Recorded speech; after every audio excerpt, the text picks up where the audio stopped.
for being a little bit late. We had another meeting upstairs. So we have some public input this evening, and we have Mr. Russell Wardell first. Mr. Wardell.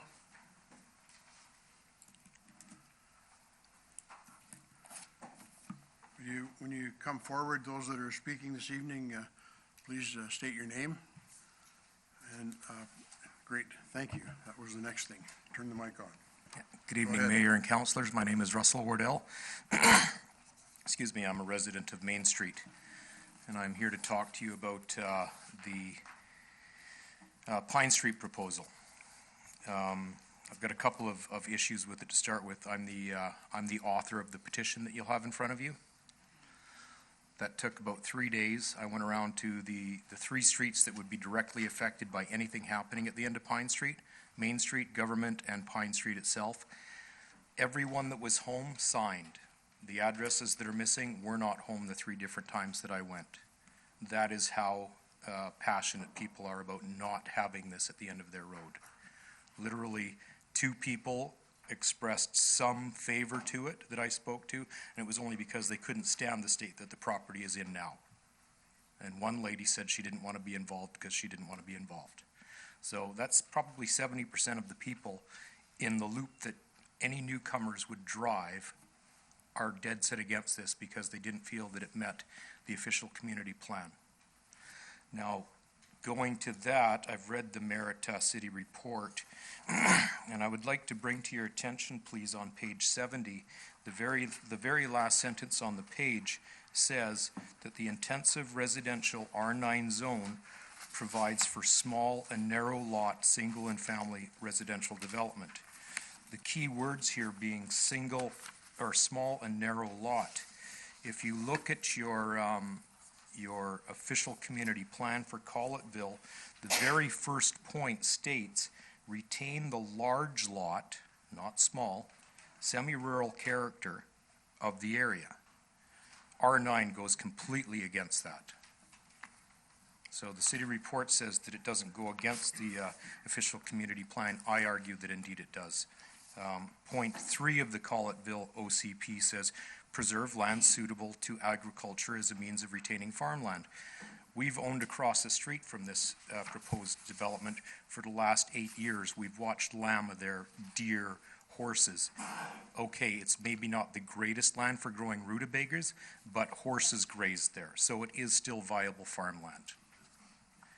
The fifth point for the OCP is ensure future development and improvements that respect the ecology of the Coldwater River. R9 zoning permits a 60% lot coverage. 60% of 2 hectares covered with concrete, asphalt, and shingles does not help the ecology of the Coldwater River. So there's my main points. The last point that I would like to make is if you take a look in your handout that you were given regarding this property, page 89, please. It's a picture like this. In the middle here, this is a drainage trough that was actually dug by the city of Merritt in one of the floods previous to 2005. It was put in there to try to keep the backyards on Pine Street and the basements from flooding. So now you're going to cover this with houses and raise it up out of the floodplain. Where's all that water going to go? Right into Pine Street. Nobody wants it because they don't want to flood again. The other point is the dike along there that is supposed to be the wall that keeps the water in the river out of this $8 million development proposal was built during an emergency flood in the 1970s. It's never been engineered, it's never been studied properly, and it has failed at least 5 times since then, flooding Collettville. Do you really think that this proposal should go forward before the dike is assessed properly, maybe rebuilt, reinforced? There's so many things that should have been done before this. And that's all I have to say on the matter. Thank you very much. Thank you.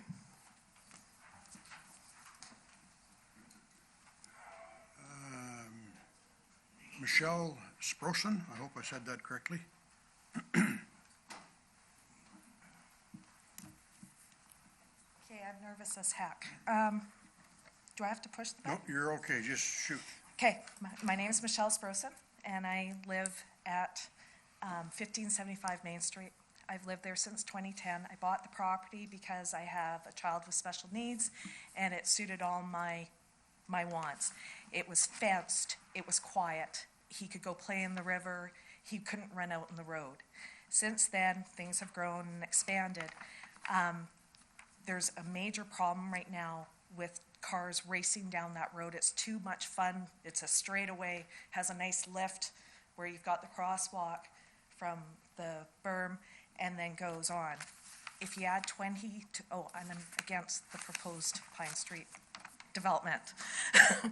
If you add 20 to 40 more cars, that's 20 to 40 more cars my kid's not going to be able to watch out for because he has an issue. And thank you to all the neighbors that haven't hit him so far.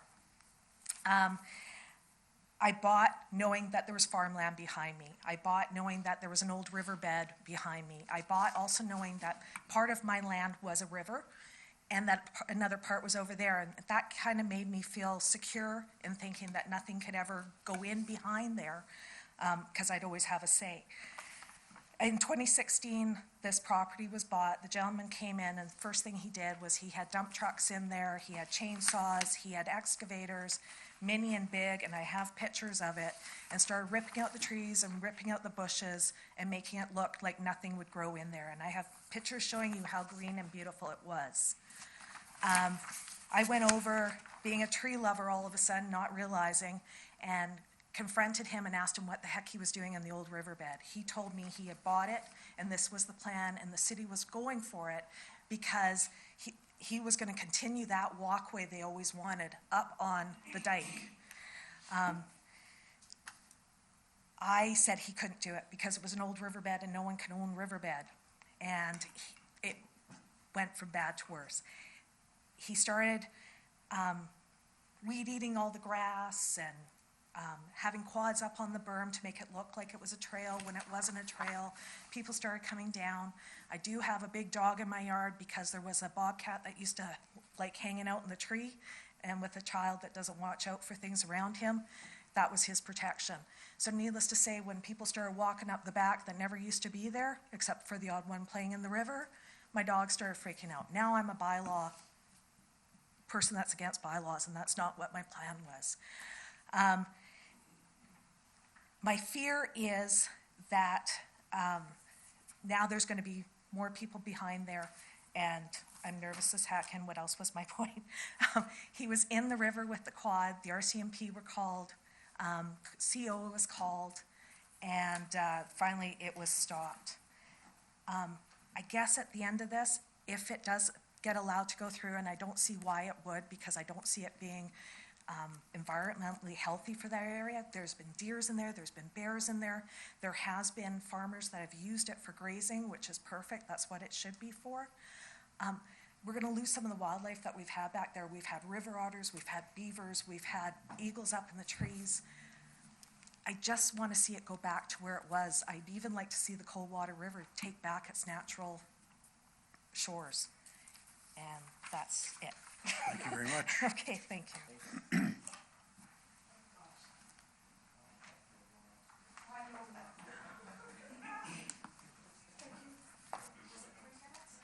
Our next speaker is Chris, and I'm sorry I can't read That's okay.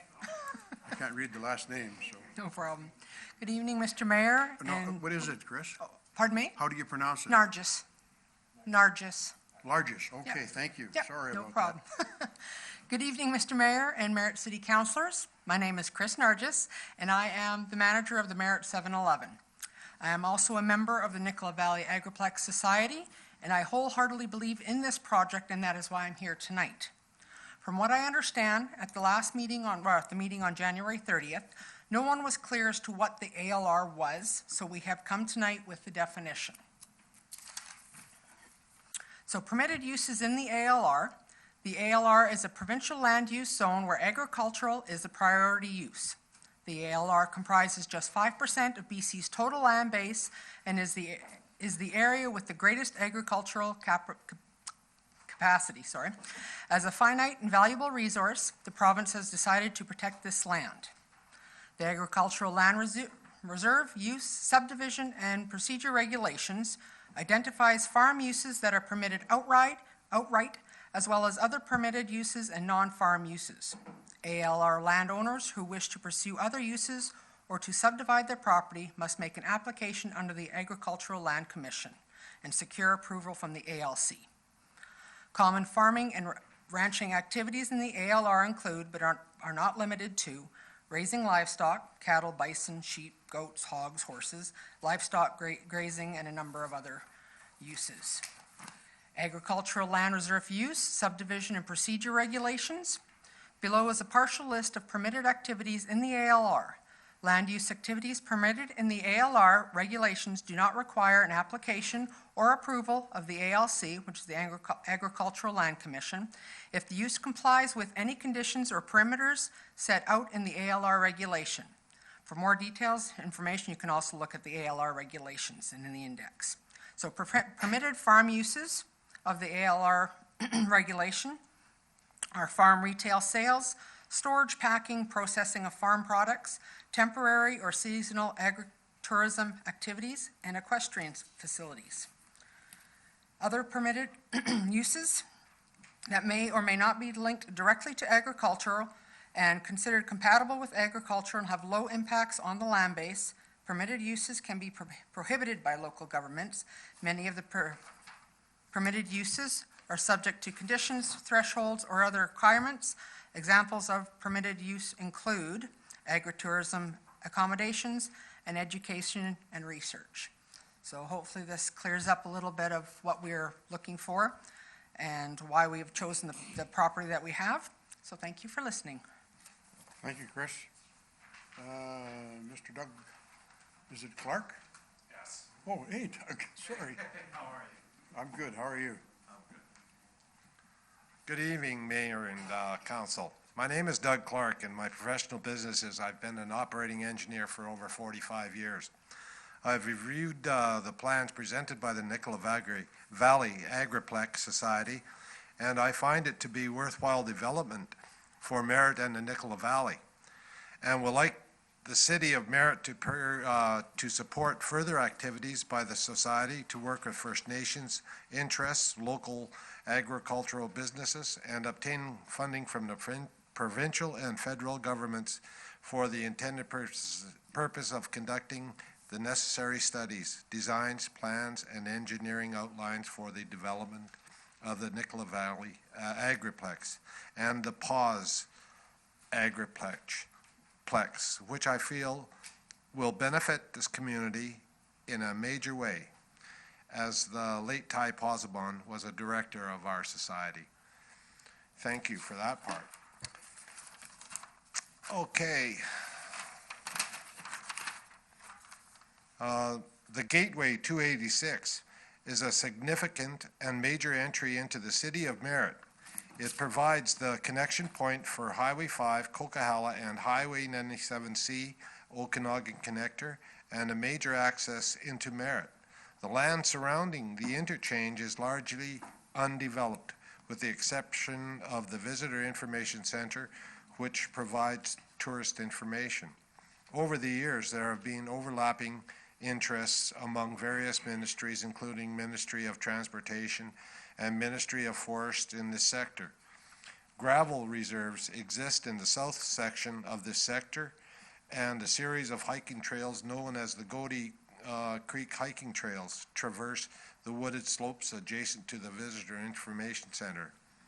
Most recent interest has been expressed by private landowners to develop property and by the First Nations to divest land from the Crown and develop it as a mixed-use, mixed-density neighborhood. The direction for development of Gateway 286 is to increase the profile of this area as a significant gateway into the community through enhancement, signage, and promotion of future development in this area. Significant developable land, about 315 acres, is located within this sector.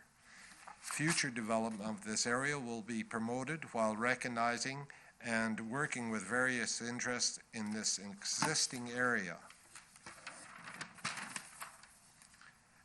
Establish and implement a corridor plan to provide direction for enhancement initiatives, improve circulation, and informative signage to facilitate development of this area as a significant gateway to the community. Work cooperatively with various agencies and stakeholders such as the Ministry of Transportation to determine the future expansion of the highway corridor at the Highway 5, Coquihalla, and Highway 97, Okanagan Connector Interchange. Ensure high standards of water and sewer services for the new development.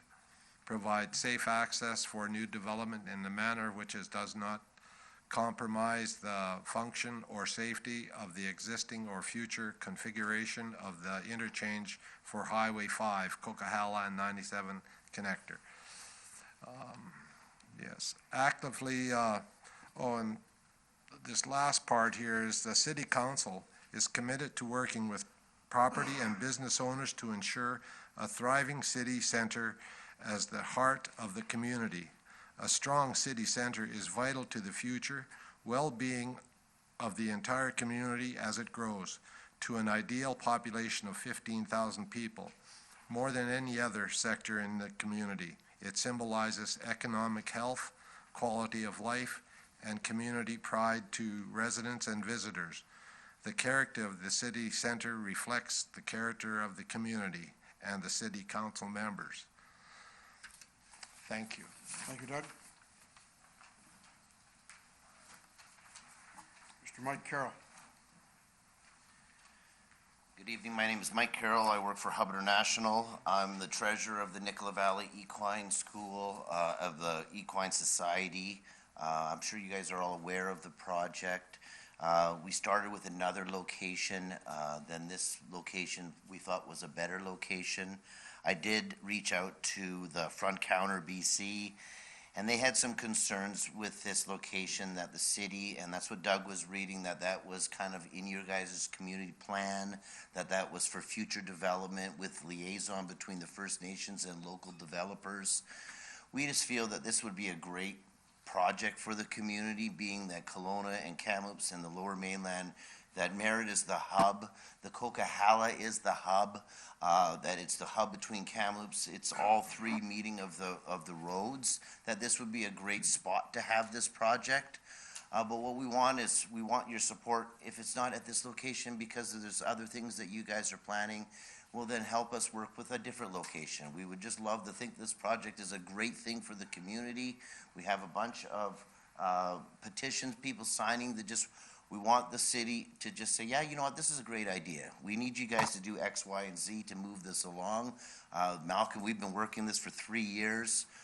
It's slowly coming to fruition. We just received $10,000 from the Ministry of Lands, Forests, and Natural Resources through the Rural Dividend Fund to further design what this project is. So I'm here today to lend some support and to see if we can get the city to say, you know, just in a loose agreement, we don't want you to commit to anything except for that we support the project, and we'd like to see you guys continue on your work and eventually, come up with a game plan for us to, that we all could work together. We've reached out to the First Nations community. We think this project would be a great project between the city, First Nations, and local developers. We have letters of support from the Douglas Lake Ranch. They're really keen on the horse therapy pool. We think it would bring a lot of revenue for the city, and it's a great project. Thank you for your time. Thank you, Mike. Mr. Darrell Brooks.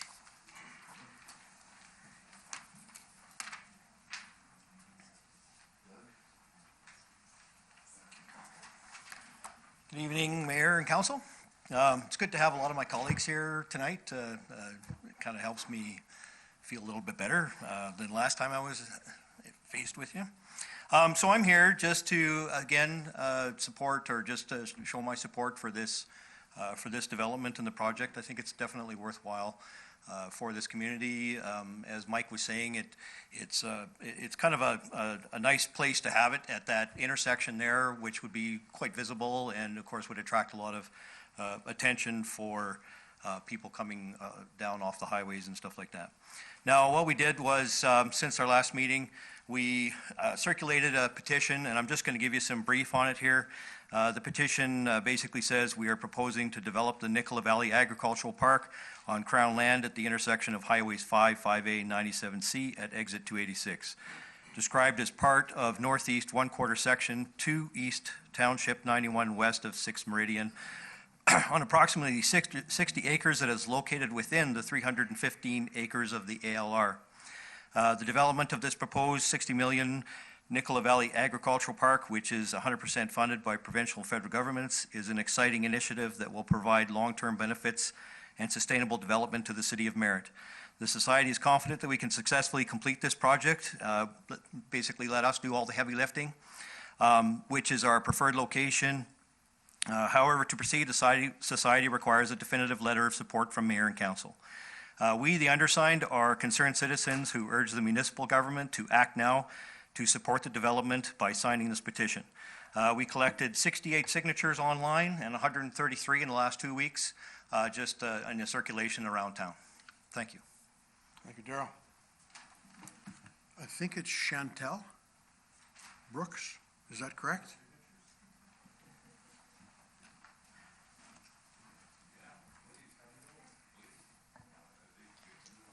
Hello, my name is Chantel Brooks, and my dad is the director of the society.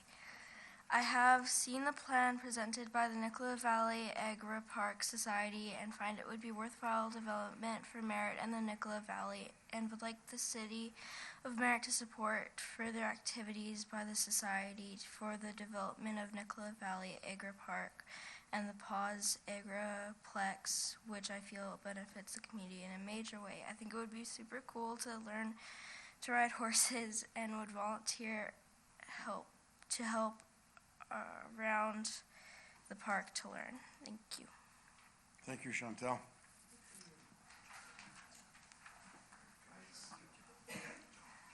Mr. Joseph Tetrio.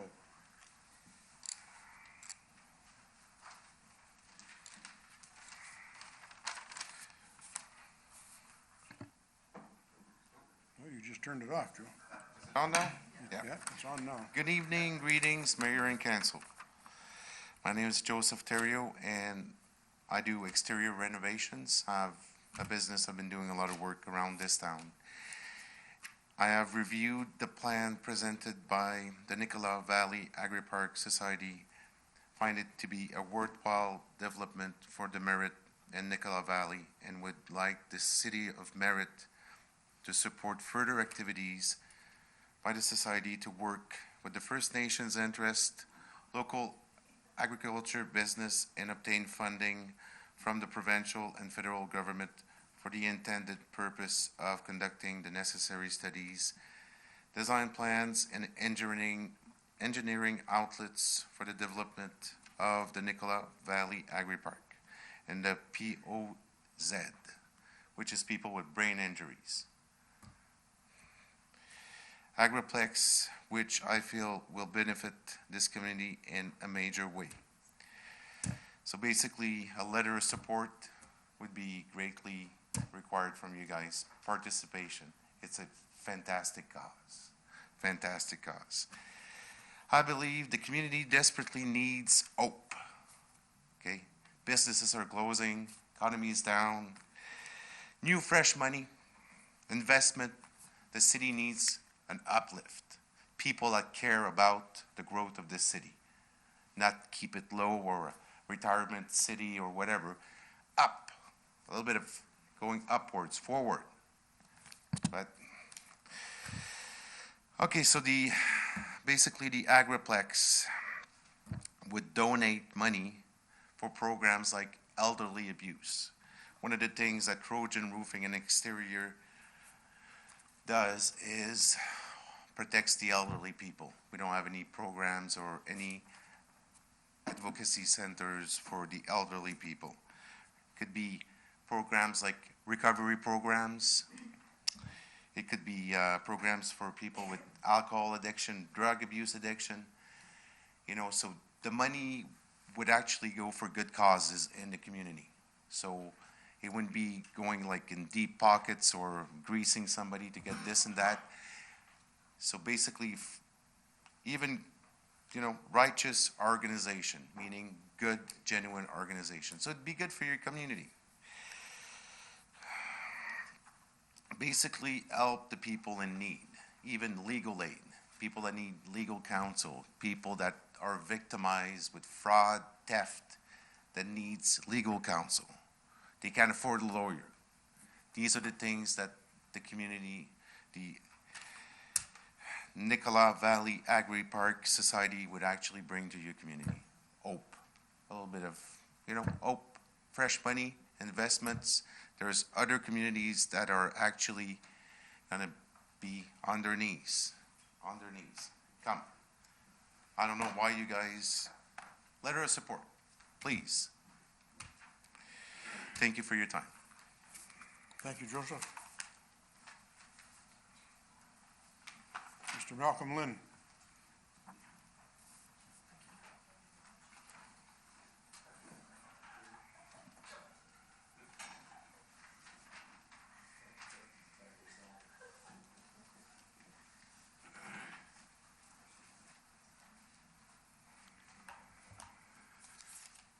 Howdy, Mayor and Council. My name is Malcolm Lynn. I'm president of the Nicola Valley Agri Park Society, and our business is agriculture, specifically horses. On Canada Day 2015, our golden stagecoach stopped in the beautiful Nicola Valley.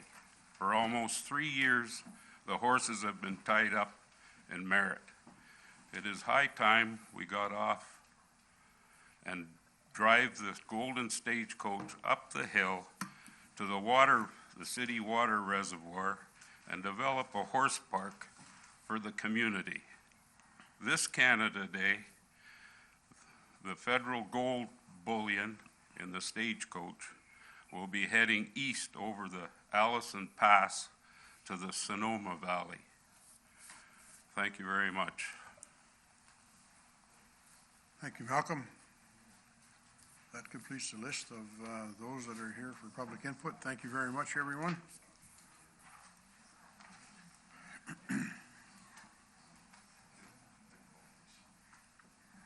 Moving on to point 4, adoption of the minutes. Recommendation that the minutes of the special council meeting held on Tuesday, February 13th, 2018 be adopted. Seconded, any errors or omissions? Councillor Baker. Thank you, Worship. Page 13, 8.7, it is not, sorry, it's been corrected. Okay. Are you on? Okay. My apologies. No, that's all right. It says it's Ronald Fisher. Actually, it's Roland Fisher. Very similar on there, so. Thank you. Any further errors or omissions? Discussion? All those in favor signify. Opposed, carried, and so ordered. 4.2, recommendation that the recommendation from the minutes of the special committee of the whole meeting held Wednesday, January 17, 2018 be adopted. Moved and seconded. Any errors or omissions? Any discussion? All those in favor signify. Opposed, carried, and so ordered. Thank you. Point 5, general matters, delegations and recognitions. 5.1, RCMP Merit Detachment Fourth Quarter Report, October, December 2017. Presentation, Staff Sergeant Sheila White, RCMP Merit Detachment, File 7500. Staff Sergeant White. Good evening, Mr. Mayor, council, staff, and community. Not used to such a big crowd. I'll just start out by saying that this will be my last official function standing in front of you as the Detachment Commander for Merit to give this report. As of April 3rd, Staff Sergeant Lauren Wood will be the new Detachment Commander for Merit, and I will be moving on to my new job, but Merit will still be in my heart, and I don't plan on moving from here either, so to dispel some rumors. So this is for the policing report, activity report for the fourth quarter, like you said, October to December 2017. Some of the highlights are, during that period, our detachment responded to 1,483 calls for service. We processed 143 prisoners, 73 were for alcohol-related issues. And again, our 911 calls do eat up and continue to eat up a lot of our time. We received 77 911 emergency calls, and 68 of those were determined to be false. Impaired driving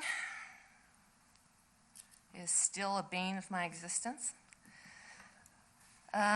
In this quarter, the general duty complement, so the general duty guys processed 11 drivers that had their driving privileges suspended for either 24 hours, 3 days, 7 days, 30 days, or 90 days. 6 of these 11 investigations were conducted within the city limits of Merritt, while 5 of the investigations were conducted just outside. Of the total 11 investigations, 3 local people were charged, while 8 others were not from Merritt. For example, some were from Kamloops, Calgary, Vancouver, Chilliwack, Lower Nick, Kelowna. The Central Interior Traffic Services Unit, which operates out of our detachment, also processed 11 drivers for impaired driving during that period.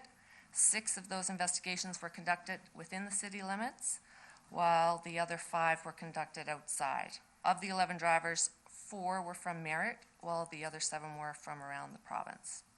We did some training during that time as well, carbine operators course, field sobriety testing, a public complaint seminar, harassment investigation course. Some of the highlights from our general investigation section, which is comprised of Corporal Derek Francis and Constable Ryan Dell, just the 2 members on there for now. So investigated numerous complaints of drug trafficking occurring in multiple locations around our city.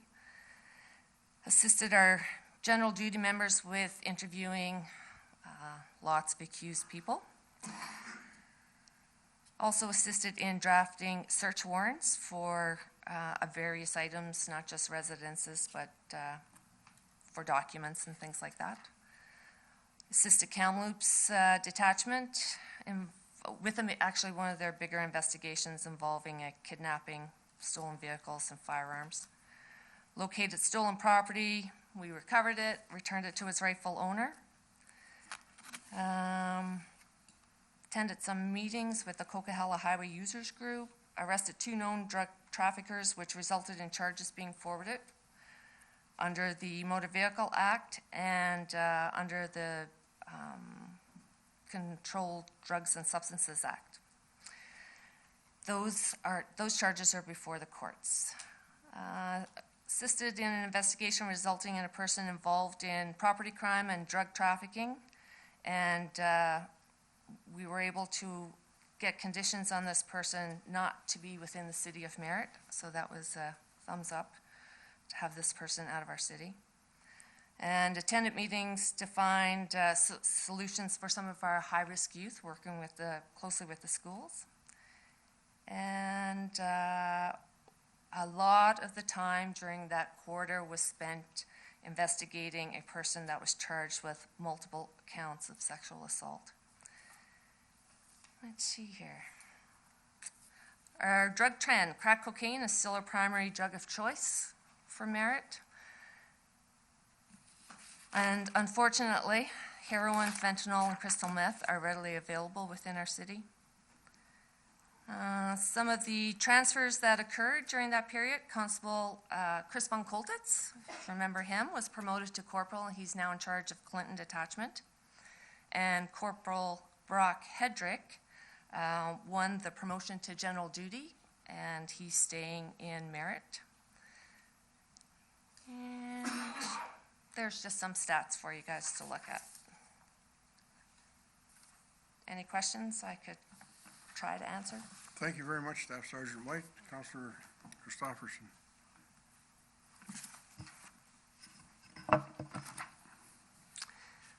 going to be sorry to see you go. Thank you so much for all the service that you've done in the city of Merritt.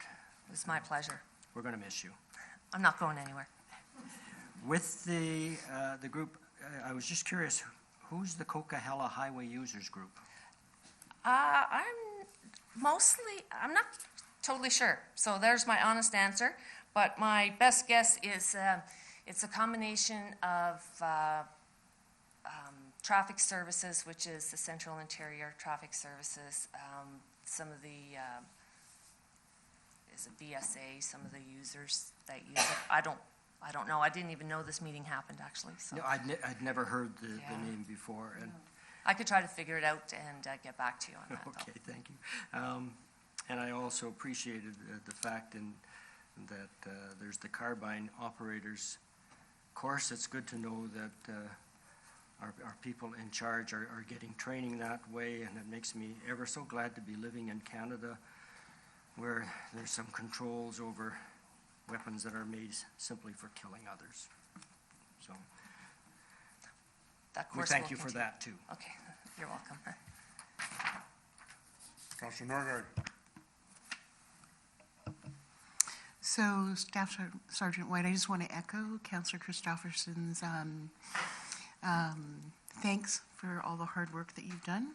I have really enjoyed working with you on the policing committee. I am grateful that we won't lose your presence in the community. And you're not actually leaving us, you're just going to be helping us at a much higher and different level. So I'm grateful for that. I think they hired the right person for the job. I have a couple quick questions, though. Yep. I noticed that there are no current ICAT files, and I was curious whether we are getting better at treating and lowering our domestic violence, the high-risk domestic violence, or was it simply that it just didn't occur in this quarter? We had a number of cases that were in the ICAT, and for the people sitting behind me that don't know what ICAT is, it's an integrated case assessment team, specifically addressing domestic violence issues within our city. So we have had high-risk domestic violence cases. There are strict criteria to become one of the files associated with ICAT. So as the police investigation unfolds, determines the risk to the victim, to potential children involvement, and as well to the accused person. And there's a team of people, of partnerships within this community that work together to ensure safety for everyone and to try to find the appropriate assistance for not just the victim and the children, but also to the person that's accused. So some of the ICATs have evolved, success, and of course the file is closed, the ICAT file itself. So it's not like we're waiting or wanting any, but again, it's not, it takes a lot to hit the criteria to become an ICAT. It's very involved, and it's of our higher risk files. So thank we're you. having success. Absolutely. Thank you for that answer. I used to sit on some of those integrated teams, and I just didn't want people to think that since there were zero ICAT files in the last quarter, that there was no domestic violence in the community, because domestic violence is significant, but perhaps we're getting better at responding to it. Just my thought. My other question was around, at one time, the CPO office was going to try and do some work around public education and the 911 calls, and it got interrupted with the flooding and wildfire emergencies last. I'm curious if they have any plans to return to that. Yes, they do. And they've already, made up some pamphlets and flyers, and they're doing an educational awareness thing in the schools. And I think we've done very well in the schools, quite honestly. It's the adults that we have a problem with the false 911s. The kids are really good about it. But we will continue to fight that battle. So thank you, and thank you once again for your work here. We are going to send you, though, the meeting dates for the policing committee meetings, just in case you want to drop in. I'd love to. Councillor Baker. Thank you, Worship. I too wanted to thank you very much for your participation in the police committee meetings.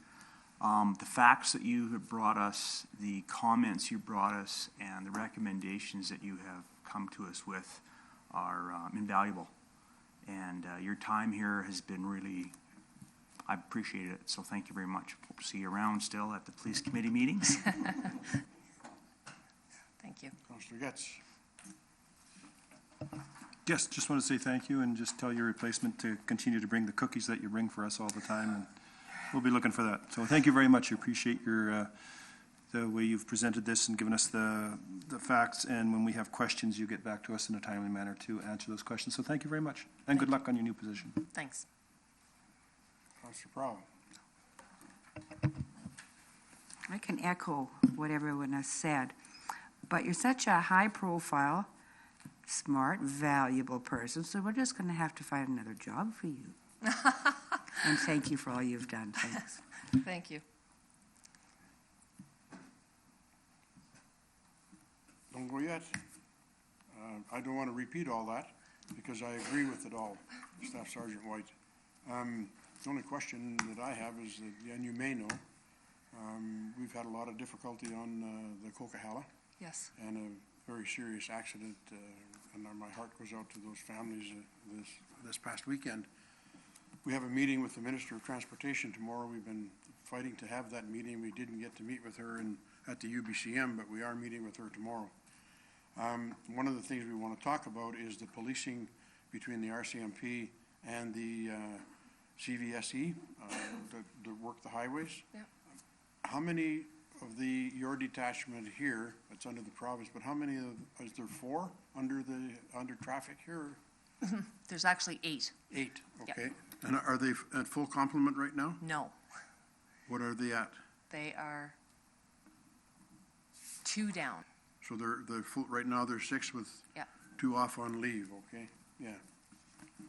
Okay, it's gonna be a fight, and it's nothing, we're trying to look for more support is what we're gonna be going for, Staff Sergeant White, because they do an excellent job, and I know it's pretty scary up there when they're working especially the Coquihalla in the winter months, let alone the summer months. So we're going to be seeing if we can't do something with that, and also with the commercial vehicle safety environment group as well, because they need some help too. So That would be perfect. And in closing, you're going to be around. That's great. I wish you all the best in your new job.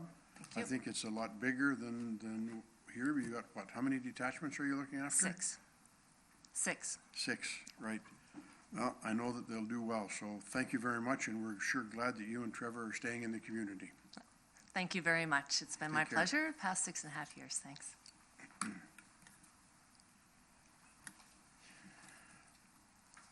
Mark, would you shut the mic off for me, please?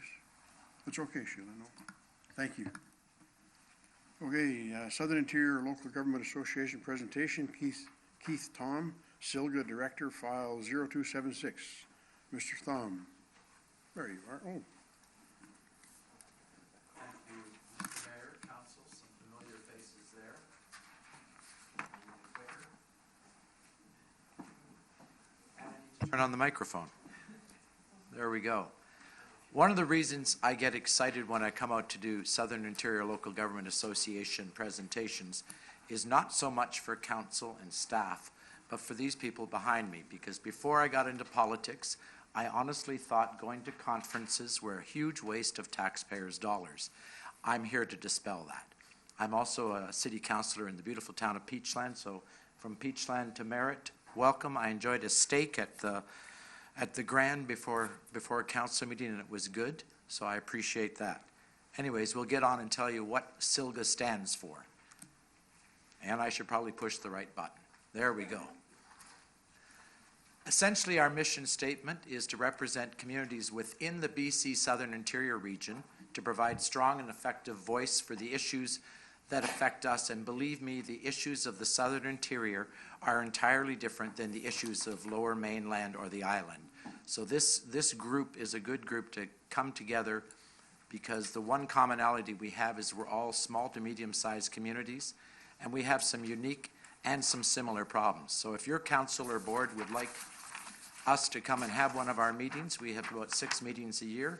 I believe we have had a SILGA meeting here in Merritt before, and I believe the Grand actually catered it.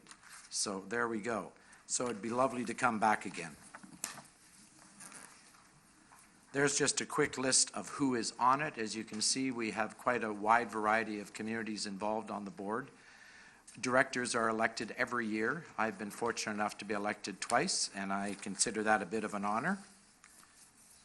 Our area extends north to Blue River and Clinton, south to the U.S. border, west to Lillooet, and east to the CSRD adjacent to Golden. SILGA has 6 regional districts within its area. There are some of our SILGA members. We have 37 members within SILGA, and according to the 2016 census, that covers about 510,000 people. So we speak for a lot of people, and we appreciate the input from you as council and staff, and input that comes from the residents as well. What is our purpose? To speak as one voice for regional and local government. We both suffered floods and we both suffered fires last year. If we went individually to the province, we wouldn't have much power and much say. By coming together collectively, we have more power and more say and more ears to listen to us, and that's a good thing. What are our goals? Our goals are essentially to identify common issues, to strive to have the best educated elected officials in BC, and then just a quick run of some of the events that we ran, educational events. We had a Finance 101 for elected officials. We had another seminar for best practices for Aboriginal relationships, information on the firefighter's playbook and its impacts on local government, and doctor recruitment and strategies. And that's just to name a few. We have often diversified. We are now doing some seminars on the legalization of cannabis and marijuana as well. How will we achieve our goals? We'll meet with all the SILGA membership prior to the convention.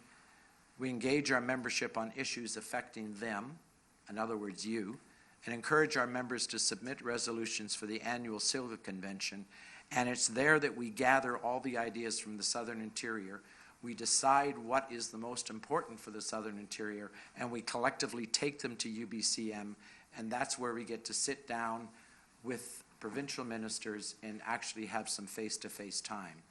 At the last UBCM conference, I had the honor of sitting in on 6 minister meetings, and it was an interesting time. It's a new government. We had to establish new relationships, and we'll continue to establish new relationships.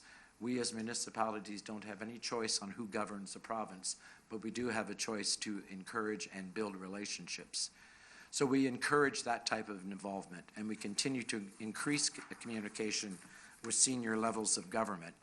Just off the quick side is I feel one of the benefits of not just the SILGA conference, but the UBCM conference where we take our issues to is, yes, it's great to have those 15 minutes of FaceTime with ministers, but I believe the real benefit comes in the after hours when you're standing around having a glass of wine and you're talking to a minister for 5 to 10 to 15 to 20 minutes and establishing relationships and putting our communities on their minds. Peachland, Merritt are both relatively small communities. I believe you're about 2,000 more than us. So it's really important that the province knows that Merritt is here and Merritt has a voice, and we are just honored to be part of that voice. Our SILGA initiatives are to maintain pressure on the provincial government with the quagga and zebra mussel fight, continue to work with IHA and the provincial government for the recruitment of doctors and nurses. We have 2 sessions coming up on the marijuana legislation, one from a lawyer's perspective and one from the Joint Provincial Local Government Committee on Cannabis Regulation, and I find it rather humorous that they call it a joint provincial initiative, but there we go. I have smoked a marijuana cigarette, but I did not inhale. And finally, we have Emergency Management BC coming to talk to us about the 27 flood fire season that we all experienced. I personally was pumping my house every 2.5 hours through that flood season on the Okanagan Lake. The SILGA Convention, our strategic goals, our housing challenges. Our new federal government has said they want to put some money into affordable housing, and it's our job to get that opinion firmly ensconced in their mind, because all of our communities need affordable housing that are more than ramshackle houses that some landlord is renting out for $1,200 a month. We need something formalized from our government, and SILGA can be that voice. Infrastructure, both natural, waterways, services, sewers, and then, of course, the marijuana legalization. Our SILGA convention in Revelstoke coming up in April. We're going to have some tours, so your elected officials can look at the BC Hydro Dam, the Railway Museum, a walking tour of Revelstoke. We'll have some breakout sessions. We'll have many of them, but these are a few of them. I haven't met the CAO. Is the CAO here tonight? Well, one of our sessions is how to review your performance, sir. So, as council, and some of you in the audience may not know that, the CAO is the only employee of council, and that relationship is really critical. And we in Peachland enjoy a healthy relationship with ours, as I'm sure you do in Merritt. Another breakout session is speech writing and campaigning, and for some of you at this table currently, campaigning will happen this summer, so that'll be a helpful session for us. Invigorating our community with art and lighting, business licensing for electoral areas, and the possibilities of tech and innovation. And that's an exciting upcoming industry that I think will infiltrate every town in the southern interior, so I'm excited about that. One of our David Allison will be our motivational speaker. He has spoken for more than 3 decades and helped millions of people around the world choose a new city, a neighborhood, an office, or a home. His groundbreaking research on motivation and his real-world experience in this industry never fails to spark new ideas and strategies for urban planners, condo developers, home builders, resort operators, and city councils. Our second speaker is Ivan Coyote. He's a storyteller, writer, and an LGBT advocate. Ivan grapples with the complex and intensely personal issues of gender identity in their work, as well as topics such as family, class, social justice, queer liberation, but always with a generous heart and a quick wit, and the nuanced and finely honed timing of a gifted raconteur. I can't even pronounce that word, raconteur. I'm not sure how you say it. Ivan just has a delightful sense of humor, and I think he will be a real benefit to our speaking engagements. So, in closing, what are the benefits of attending the convention? What are the benefits of you, the taxpayer, essentially paying for some of this council to go? Is resolution debate, is fighting for things that are important for Merritt. Embracing and thinking and listening to thought-provoking and educational speakers, and particularly networking with your peers. And I must admit, this is the first time, Mr. Mayor, that I have encountered you without your cowboy hat, and you look naked, sir. It's not very far away, John. It's not very far away, Keith. So. Does anyone have any questions? Councillor Norgaard. So thank you very much, but I'm kind of disappointed it wasn't done in song. I did threaten the audience before you came that we were all going to have a sing-along and sing you into chambers, but that didn't happen. Any other questions? Thanks very much, Keith. We're looking forward to the conference in the spring, and we're very much looking forward to spend some time in Revelstoke, because they've done some stuff that we're talking about, and we think they can help us, and the networking is really one of the things that's very beneficial to all of us. So thank you for coming and sharing and promoting SILGA, because we think it's a good organization. Great. And if you happen to be there on the first evening, Councillor, you will be able to hear me. I will be singing and playing my guitar at the opening pub night. Thank you. Thank you very much. Okay, moving on, 5.3, Smart Community Challenge, Nicola Valley Presentation, Carol Fielding, Smart City Challenge Coordinator, file 0250. Ms. Fielding. Good evening, Mayor and Council, and I'd like to thank you all for allowing me to make this presentation this evening. I have a bit of a throat thing going on, so I'll try to stay steady. I do need this. The Smart City Community Challenge is an initiative of the federal government. It became part of their budget for last year and has just been launched in the new year of 2018. The Lower Nicola Indian Band has decided to participate in this and has asked me to take on the role of being their coordinator to implement the project in its first phase. As you can see, that it's a new way the government is helping communities build healthier, more inclusive, and livable communities. They're challenging communities to use data and connected technology to address their most pressing problems. The Smart City Community Challenge is wanting to encourage people to think outside the box in how you can better your community, and is encouraging innovation. They're looking for compelling and transformable stories. As you can see from the slide projection, it can attach itself to many parts of a community, your economics, your environmental, your social. And they believe that an innovative city that lives, works, and plays together will always be broadening what the horizon is for their young people. This particular challenge is really directed at trying to engage the youth as to how they visualize their communities in moving forward into the 21st century. There are three main elements to our approach. One is, what can the community do to ensure the digital technologies modernize and improve government services delivery and to do it more cost effectively?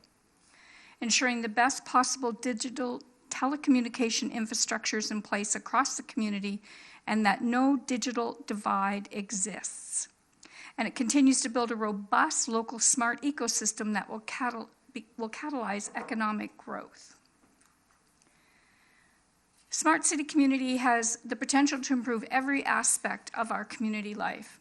How we move around our communities, how we live, how we play, how we earn a living, how we learn and are empowered to participate in society, how they interact with the natural environment, and how they create safe and secure public spaces. You need to leave that door open, folks. The Smart City Challenge project. Tell them to be quiet. Sorry. No worries. Be quiet out there. is a project based, it's like a contest. And there are different levels of how people, communities and cities can participate.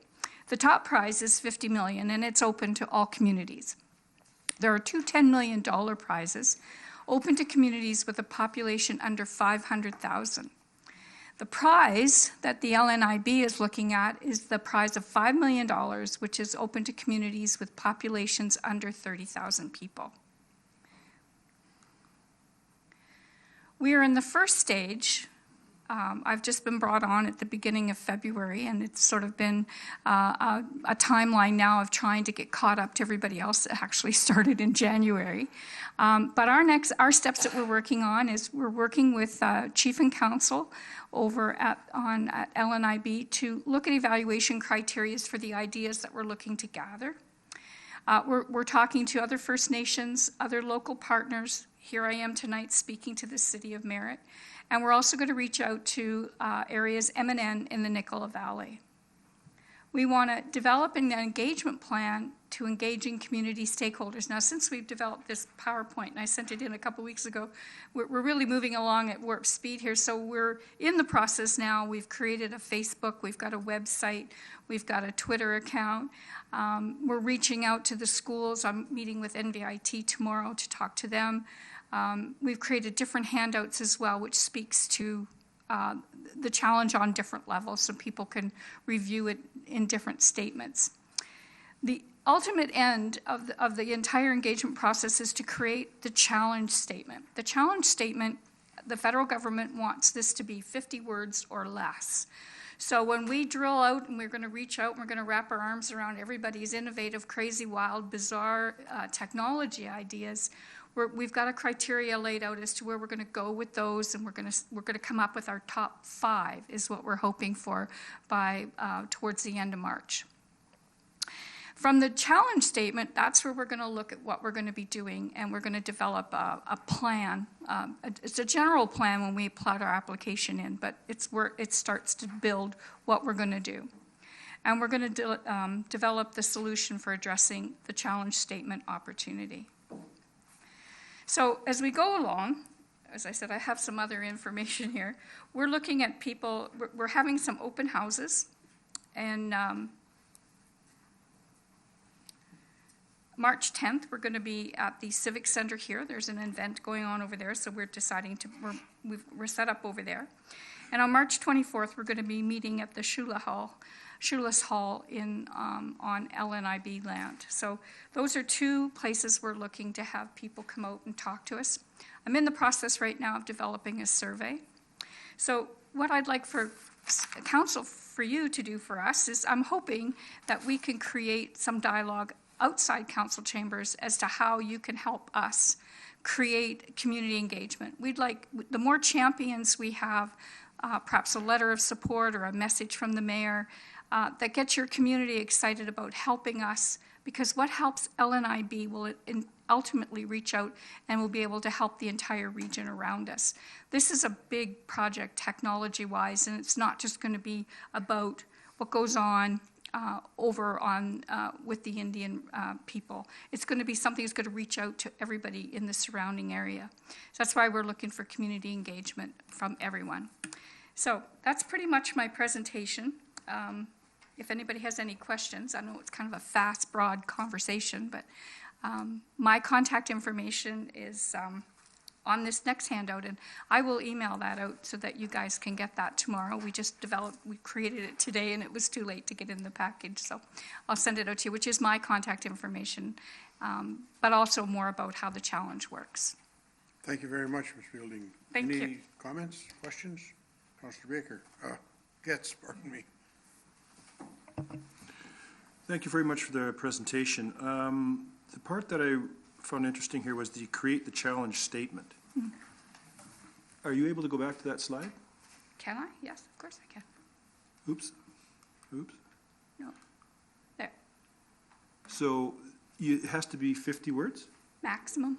That's 51 words right there. Create the challenge statement? No. That whole thing is 51 Oh, but that words. isn't it. That's So- not. We have to create a challenge statement. So we're going to be out in the community now. We're getting ideas sent to us. We're talking to kids, talking to our elders, talking to business people. We're talking to the school district. We're just having conversations. And what we're hoping to do is for people to start on our website, which is smartcity-nicolavalley.ca. There's a place in there where people can go in there and put in their wish list. Like, is it, what are you looking for? Are you looking for something in the schools maybe? Or are we looking for something health-wise, connecting our community so we have a healthier community that way? Public transit, high-risk areas with lighting, there's going to be, oh my goodness, the amount of things we can think of that technology and data connectivity can do for us, there's no limit to it. So we're going to drill down. We have about 3 things that we're thinking we want to lean over to. I'm not giving those up right now because we don't want to be impressing or, putting any ideas into people's. We want them to give us the ideas is what they want. And from there, we'll develop the challenge statement, which is as simple as, it could be we're going to create a safety zone in our community where high-risk people can go for food, for shelter. There'll be motion lights. There'll be perhaps a methodology of calling 911 if they're in need of help. There's all kinds of technology issues that we can bring to the table that could build a challenge statement, and then we have to create the plan to submit into by April 24th to an online application to Impact Canada. So they want you to take all that information and put it into 50 words or less? It's really driven by community engagement. And that's what I'm pointing out, that's 51 words right there. So it's going to be quite a challenge to put all of that in such a short amount of... Oh, yes. I mean, I've seen some of the idea ones that they've shown us, like they've given us, like, here's an idea, and when you look at it, it's like, Yeah, it's 51 words with apostrophes after every couple of letters. But from there, in the application process, you drill it down and then you start to make the plan Well, from good it. luck. It's going to be awful tough to put all that information into such a short amount. But I guess that's the way it is, so they can get to the crux of the matter. But good luck with that. Thank you. It'll be tough for me because I don't know how to speak in 50 words or less, so. Councillor Brown? What time on March 10th at the Civic Center? 11 till 3. Okay, thank you. You're welcome. Anything further? Thank you very much, Ms. Fielding. Thank you. Welcome to the community, and Thank you. sounds like a heck of a program. Well, I think it's going to be fun. It's sort of learning as we go, but I think we're getting some feedback that's been really good, and others are still scratching their head as to what it means. So the more we get talking about it, I think the more people will start to figure out what it is we're trying to achieve. Great, thank you very much. Thank you guys so I enjoyed much. the session with you out at Chalouse. Was it last week we were out there for a week? Yeah. Session, yes. Thank you very much. It was nice meeting you there, too. Thank you. Moving on to unfinished business, 6.1, Councillor Prowal made the following notice of motion at the regular council meeting on February 13th, that council considers the motion to add Human Resources and Finance Audit to the Audit Committee. That particular motion probably was out of order and it was untimely, and I have to rule it out of order. So. Moving on to 6.2. Councillor Norgaard made the following notice of motion at the regular council meeting on February 13th, 2018, file 39002055. Whereas the Truth and Reconciliation Commission of Canada made 94 calls to action for all levels of government where federal, provincial, and local, and whereas the Union of BC Municipalities has signed memorandum of understanding with Reconciliation Canada regarding Indigenous relations, and whereas it is Indigenous practice to acknowledge the traditional lands on which we stand. Therefore be it resolved that the City of Merritt Council Procedures bylaw be amended to include an acknowledgement for the unceded territory of the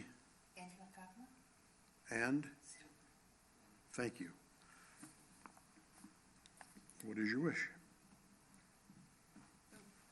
Moved and seconded. Any discussion? Councillor Getz.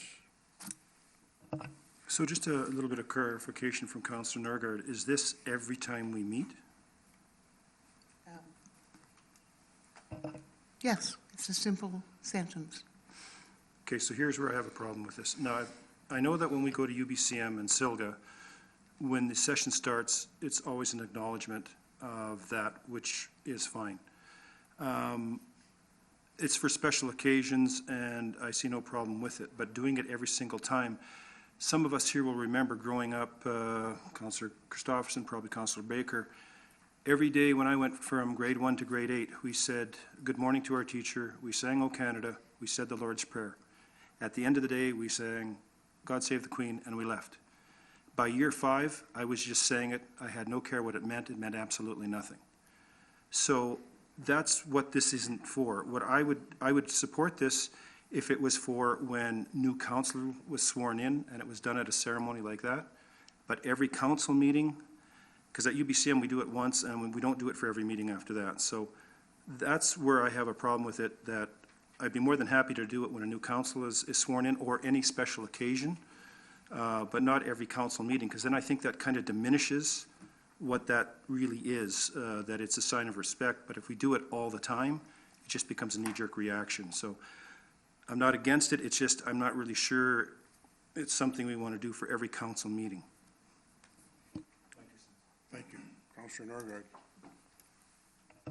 So I do understand what you're saying, because I don't want this to be just a rote thing, and it's diminished because, and however, many municipalities and regional districts do this at all of their public meetings to acknowledge the territory on which they stand. Again, it's one simple sentence. However, if council only wants to do it at special occasions, I happen to think public meetings are special occasions, I'm quite okay at doing an amendment to the motion. Councillor Christopherson.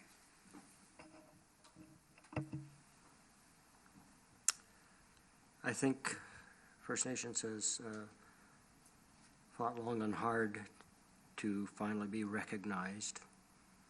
And although I share somewhat the concern that something rote loses its effect, I also come from a teaching background, and I know from experience that the first 1,000 times I insist that students say please and thank you and excuse me are dust in the wind, but eventually the thought gets through that that's just the way things are.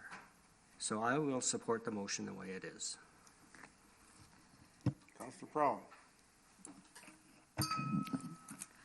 Thank you, Your Worship.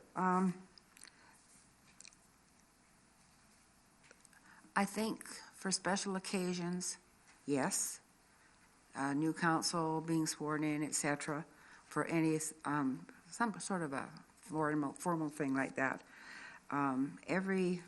Everyone at every meeting, I'm hesitant on. Thank you. Councillor Brown. I actually don't mind the idea at all. I mean, it's a statement stated out of respect, but forcing it maybe is where the issue lies. And putting it in there and saying we have to say it maybe grinds a little bit on me. But I think just the idea of stating it out of respect from a position of the chair or the mayor's position is probably not a bad idea. I personally would have difficulty with the pronunciation every single time. However, I'm not opposed to it happening, but I am opposed to the entrenching it forever and always. Thank you. Councillor Baker. Thank you, Worship. A little difficult for me to put this in words, but I support Councillor Getz's comments, but I will go one step further and say that the Indigenous people have been wronged, and I believe that most of us, if not all of us, agree with that.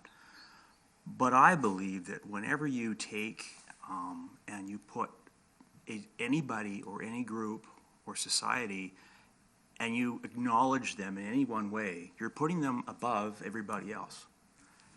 And it's my opinion that we're all the same.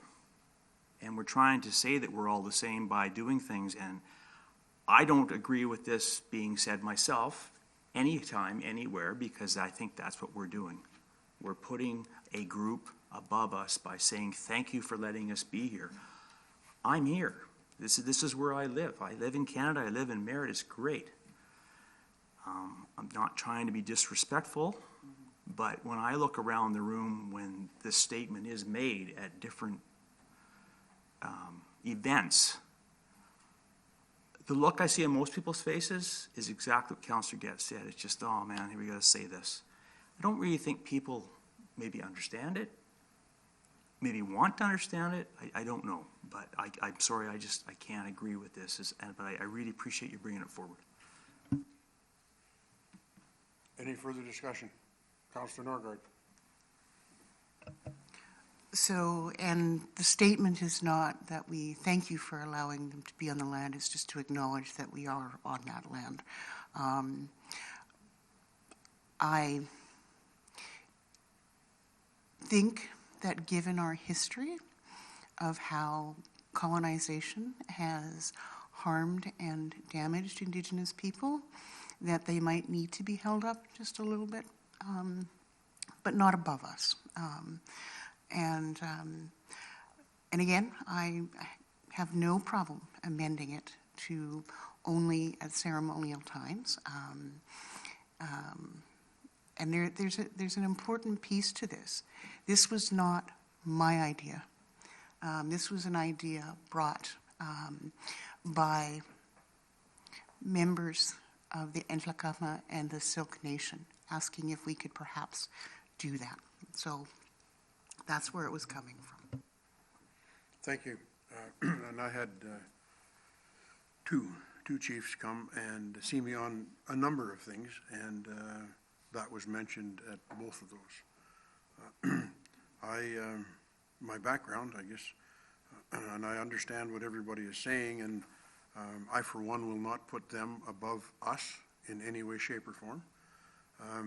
I think that the word that comes from them is that they want to be equal, and we should treat them as that, as we should any other people. You treat a jerk like a jerk, you treat a gentleman like a gentleman.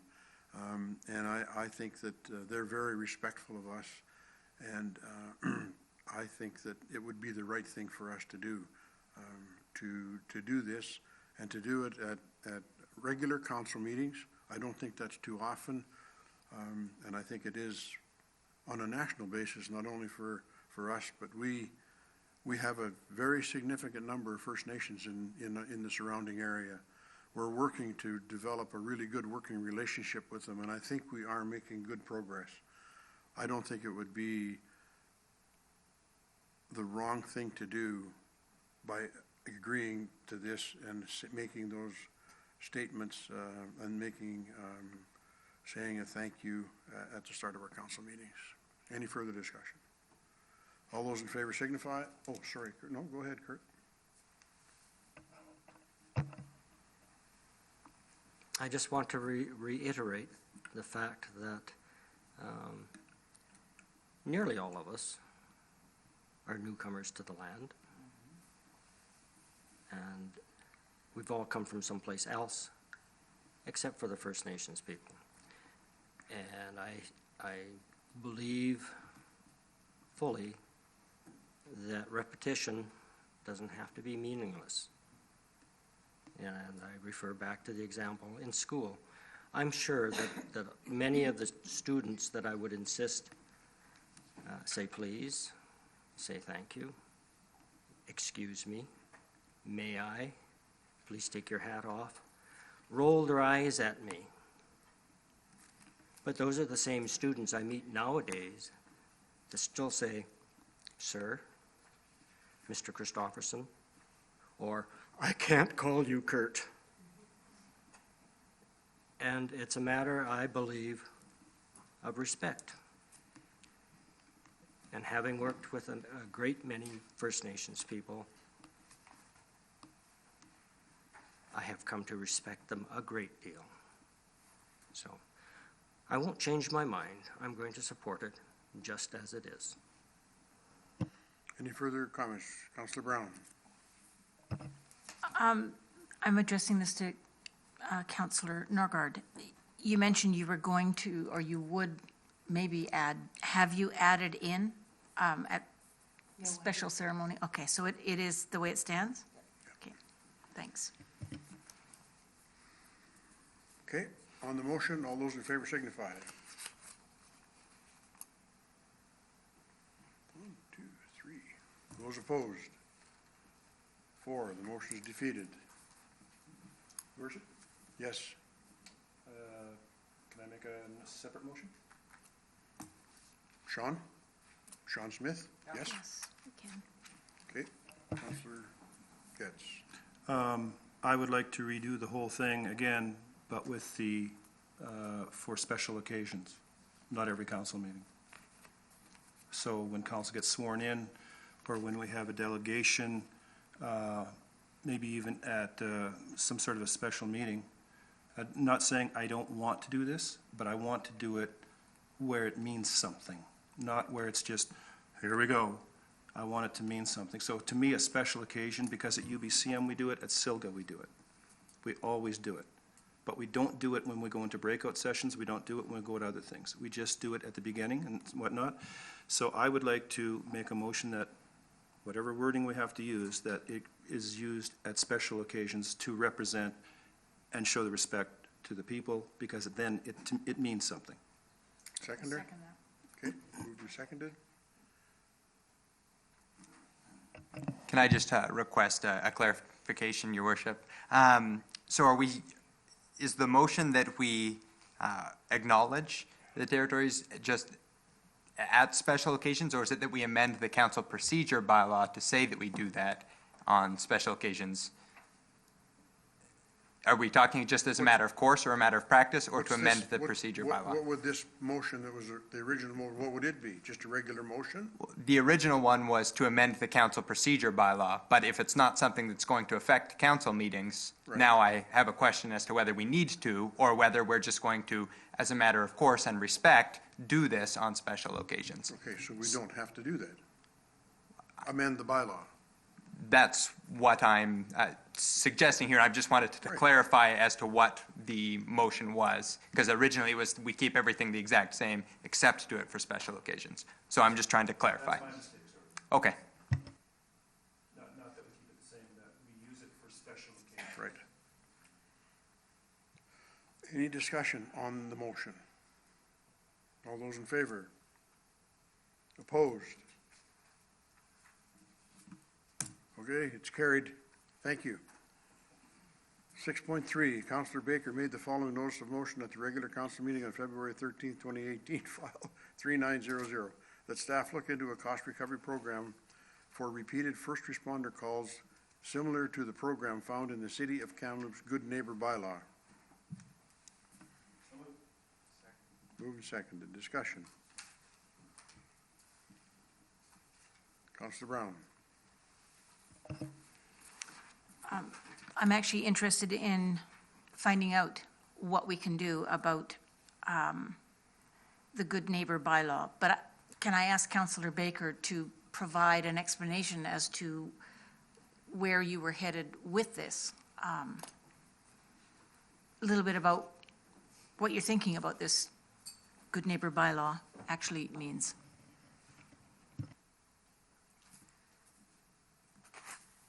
You're going to respond? I sure will. Okay. Thank you. If I miss anything, Councilor Norgaard or the mayor could probably step in. This is something that came out of our police committee meeting, and I wish that this was on the agenda before Staff Sergeant White was speaking, because I would have liked to have asked her. What this does is when our first responders are called to the same address, and it doesn't matter which address it is, numerous times, and we can pick how many times and how often, that we can actually charge that residence, if you will, for cost recovery of our first responders going there, whether it be fire, ambulance, whatever. What it's supposed to do, I believe, is to help knock down, if you will, the amount of times that they're getting called for the same thing at the same place, whether it's a drug overdose or it's a harassment, or it doesn't matter, anything. Just basically more calls than what would be, say, normal. And that's what we have to decide is what we consider to be normal. Does that help you? Yep. Councilor Norgaard?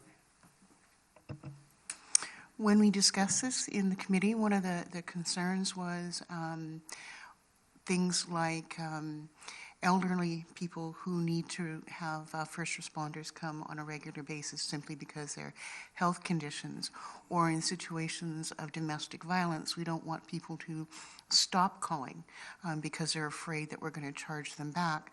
So in the bylaw needs to have some discretionary power around how we do that. Thank you. Any further comments? All those in favor signify. Opposed, carried, and so ordered.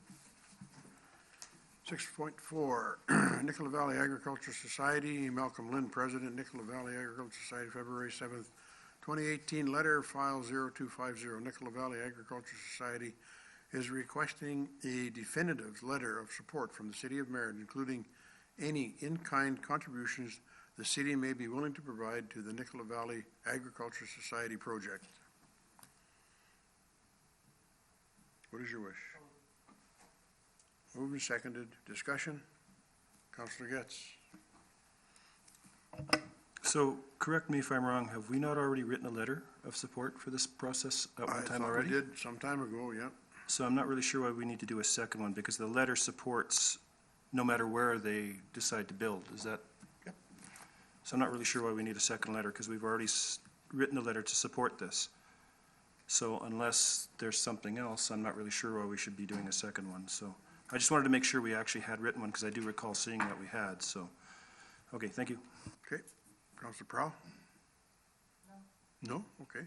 Counselor Brown? I think there's two areas here that I'm not sure about, the wording of definitive letter of support. So maybe our first one wasn't quite defined enough. Maybe we need further explanation on what is required. And the second thing is the in-kind contributions. It is a private business, and I don't think the city's willing to get involved in-kind or any other kind of contributions to helping support business.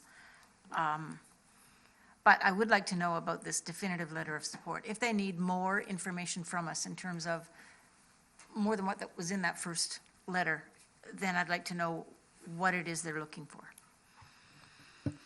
Counselor Christopherson? This comment is more related to well, it is to do with the request. Basically, I would like to have some more information. I'd like to know whether there's any indication at all that the society is able to purchase the land that they have indicated, and whether the Crown land is available and at what cost. We haven't had an answer to that one yet, I don't think. Nope. So, Counselor Baker? I don't see a problem in giving the letter. I'd like to, I wish Mr. Lynn would still stay, but I see Mr. Brooks still here. With the council's agreement, I'd like to ask him if he's aware of a letter that we may or may not have sent and what the society is actually asking for. I don't think we should just step in the way of what they're trying to do, and if they need a letter from us, I don't think it's a big deal. I don't really care for the word definitive in there. It sounds fairly strong to me, like do it or else. And I'm also, if we do allow Mr. Brooks to come up, I'd like him to explain Mr. Lynn's comment about going over the valley into Sonoma, because I didn't understand that. So if you allow that. I'm okay as the rest of the council. If they're okay, Mr. Brooks, if you can answer the question, please do so.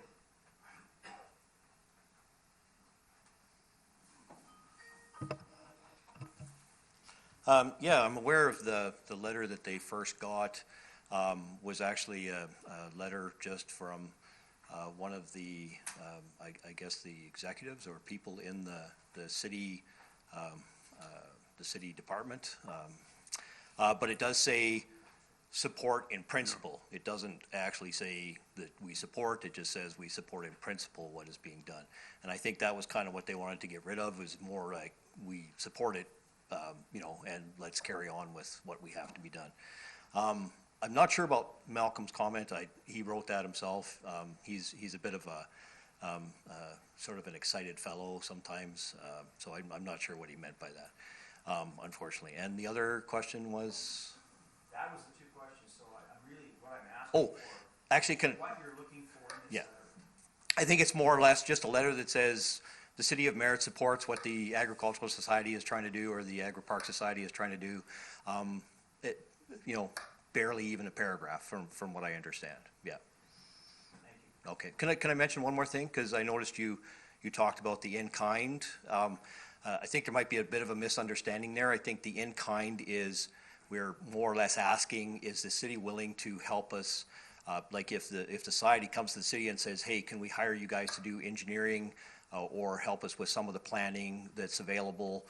Are you willing to do that? I think the in-kind is kind of not necessarily the right terminology for that. Well, go ahead, Councilor Norgaard.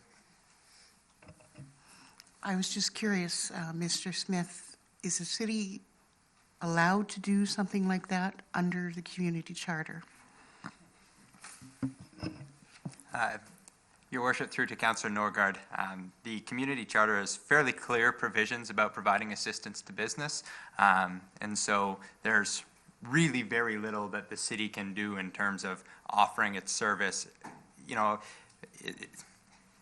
if you come and ask questions of the city, we're going to give you, you know, the service that we would give to private businesses, and certainly work with you to answer those questions. But in terms of, you know, providing engineering services or things that we would generally charge for or do it at a lower cost. We don't do that for private businesses, as it usually runs afoul of the assistance to business provisions. Fair enough, yeah. Councillor Christopherson. Don't touch it. There. Is Darrell allowed to answer the question of whether the land is available or not? As far as I'm concerned, the answer, no, they haven't. I've been out there with Malcolm. He took me out there. He showed me the property. It's Crown land. There's a department within the Crown where they go to make application to lease or buy the property. We've been giving him all that information all along. We haven't done anything in line with what you're asking for here, other than information as to who he can talk to, where he can go, which we do with other organizations. And he's also talked to our MLA, Jackie Taggart, and you know, she's been encouraging him to do some stuff. They've given him some money to go ahead and do some things. They've got dollars where they can go to Victoria. And we can give them that kind of information, but we cannot and will not, and I've told Malcolm that we can't get involved in the development of their business, but information on where to go and whatnot, we've been doing that, and I don't know what more they want, so. As far as I know, just a letter with the paragraph says we support what they're trying to do. But is that land available? As far as I know, it is, yes. Yes, it is, but they've never talked to anybody on it. Yeah, Councillor Getz. So here's the thing with the letter. If you received a letter from us, it came from council. Didn't come from any other department. That would have been a council-approved letter. Okay. And the reason we don't want to get definitive on a letter, Darrell, is because this has happened with a group before where they brought the letter out, it was a letter of support, and then they beat us over the head with it, saying that we were actually partners with them, and practically ended up in a lawsuit. So you're not going to get a definitive letter saying that, yeah, we're going to be right behind this thing. You got a letter in principle, and that's all you're going to get. Okay. And we will continue to do the same things, Mr. Brooks, we've done in the past. And if that isn't good enough for Mr. Lynn, then I don't know what we can do. We want it to happen. Yeah. We're willing to help him to make it happen, but we can only go so far, and we're not going to go any further. And you should tell him that. Well, I don't know that personally, but I will pass your message along. You do now. Yeah, I do, yes, now. Yes. Yeah. Okay. Councillor Baker. Just a question, are other letters of support that we give out, do we put in those letters in principle all the time? I don't know off the top of my head, Councillor Baker. I don't think so, but sometimes we do. And Yes, I don't understand why we wouldn't say that, you know, we support what they're doing. Yeah.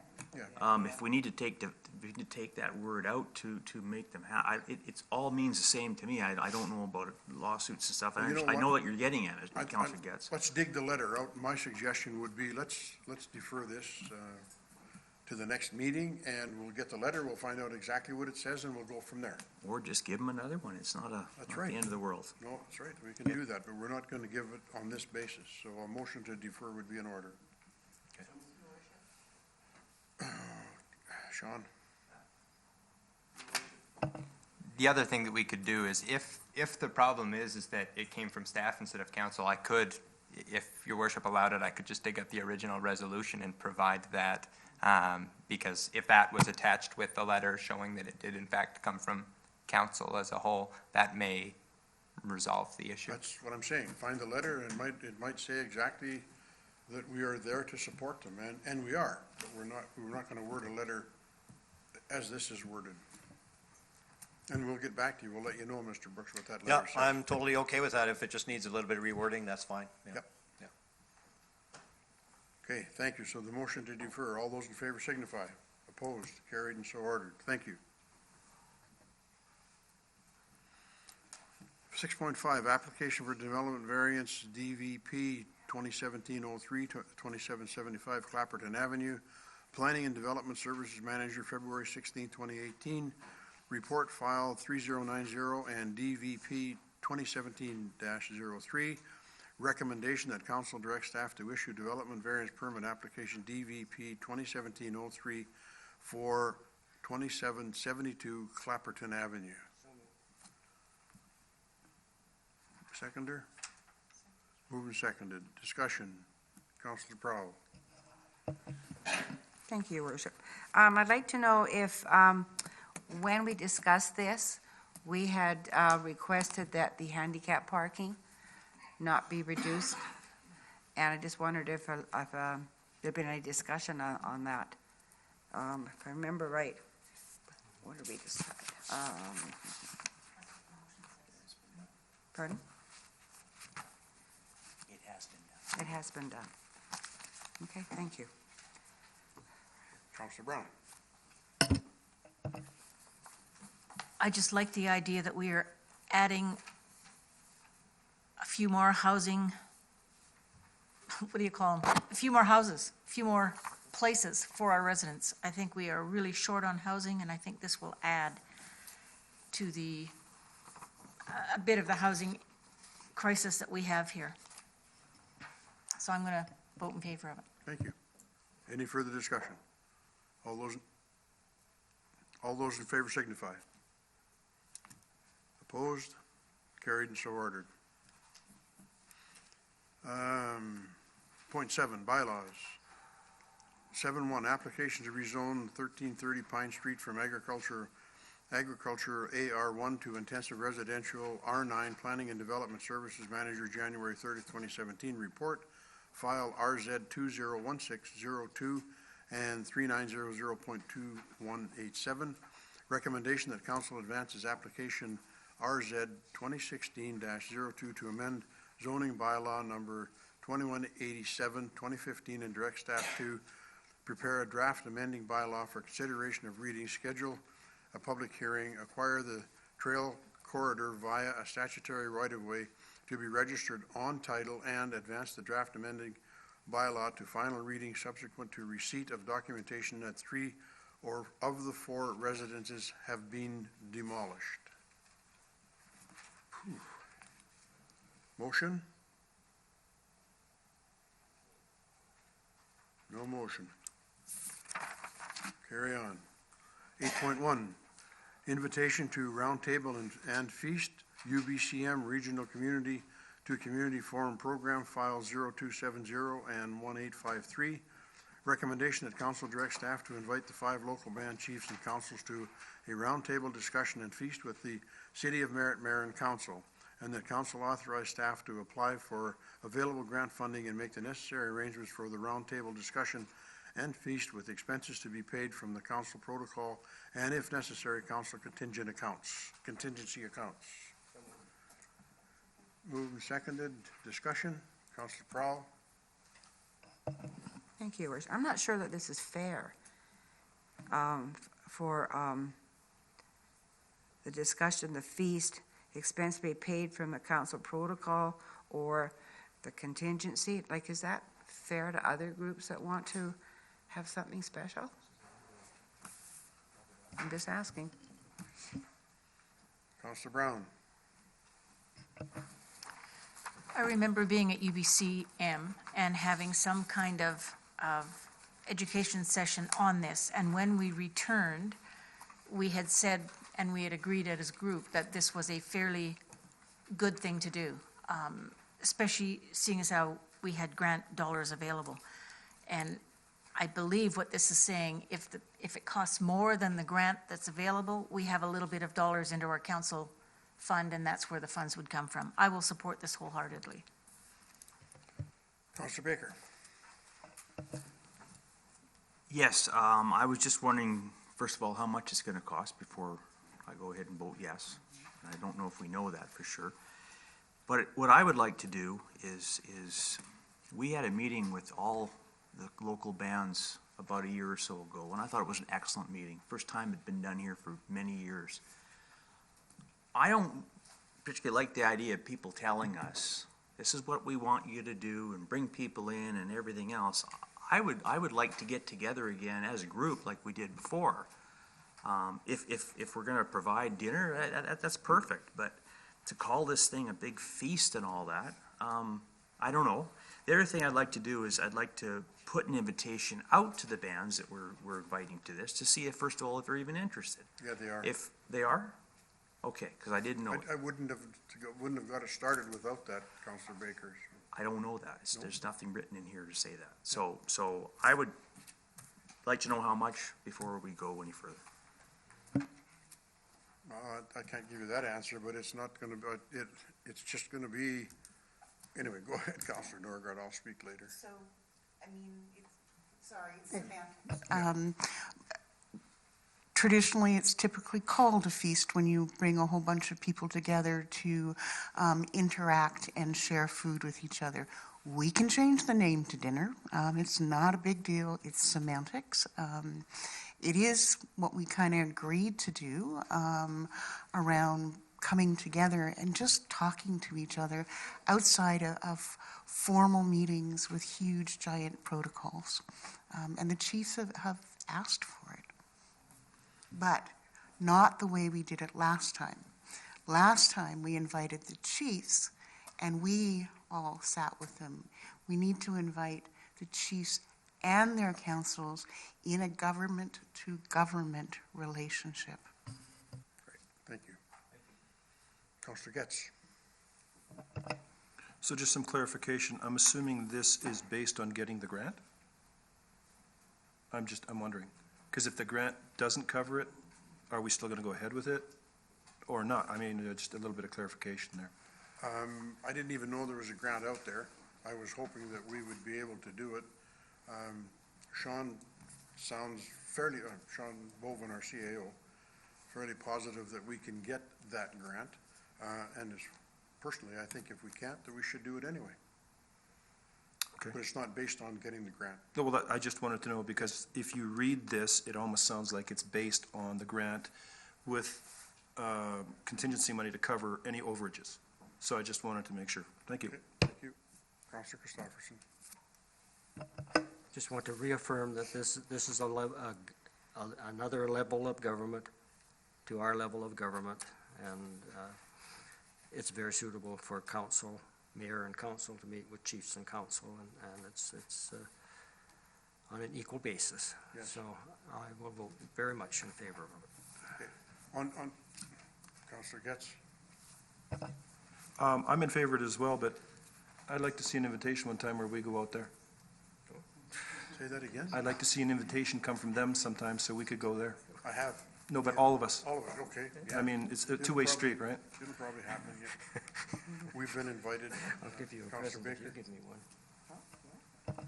No, it isn't. Appreciate all the comments, because I understand a whole lot more about it, so thank you. I still struggle with the dollar figure, because if we're talking, are we talking 20 people, 50 people, 100 people? The dollar figure might get fairly high if we just go ahead and say, let's do this. That's a concern I have, is taxpayers' money we're using for, and I don't mind if whatever the dollar figure is, I think we need to know that, or at least ballpark before we say yes. I'd like to do this, I really would, I think it's a great idea. But we don't do many other things without knowing a cost ahead of time. I'm just gonna say that. I don't know the cost, but in other dinners, or Councillor Brown. We can take a wild guess at the cost. $30 per plate, 20 people in each organization, times 2, a few other expenses thrown in. We're talking under 5,000. Way I under. don't think there'll be that many, Councillor Brown. There'll be us, which is 7. Then I don't it's, think they have that many councillors on their councils. We're talking 5 bands, right? Yes, we are. So a chief and 7 councilors, Yeah. right? I don't know if they have 7. I don't think they do. 5, 6. I don't know the word. Yeah, so it's So you're looking 35, at about 42 50 people. And I agree with Councillor Brown in thinking about it. And when Sean told me the number, I was quite certain we could do it under that amount of money. Quite frankly, if it's over, I'll take it out of my friggin' pocket. It's important that we get it done, so. Who? Oh. Ms. Thiessen? Yes, I just want to clarify on the funding. The grant is a matching grant of up to $5,000, but we have to pay 50% of the cost. Say that again? The grant is a matching grant of up to $5,000. Okay, So if it costs $5,000 for the event, the city would pay $2,500. The grant would cover the other It'd be split. $2,500. okay, I didn't know that. And either. if I it thought we was, got if all. it was $10,000, then we would pay $5,000. So I just Okay. wanted to make sure that that was clear. It's not a 100% funded grant. I don't know the number, but I'm certain we could do it for under $5,000. Mr. Bovin. Thank you, Worship. To further clarify, it's not just cash contribution, there's in-kind, things like event organization, so it could be a bit of staff time. So it's not 100% money that we have to match. Okay, thank you. Any further discussion? All those in favor signify. Opposed? Thank you. Carried and so ordered. 8.2, Rainbow Crosswalk Request. Chief Administrative Officer, February 17th, 2018. Report, file 6540, recommendation that council direct staff to approve the Schedule G permit to construct application from School District Number 58 for the installation of a rainbow-colored crosswalk on the west side of the intersection of Coldwater Avenue and Chapman Street. Move second. Discussion. Is this the, and I don't know all the initials, but is that, Councilor Brown? No, that's all right. There is, from my understanding, high suicidal rates with this group across Canada, across North America, for all the reasons that have been explained within this document and several other documents that I've read.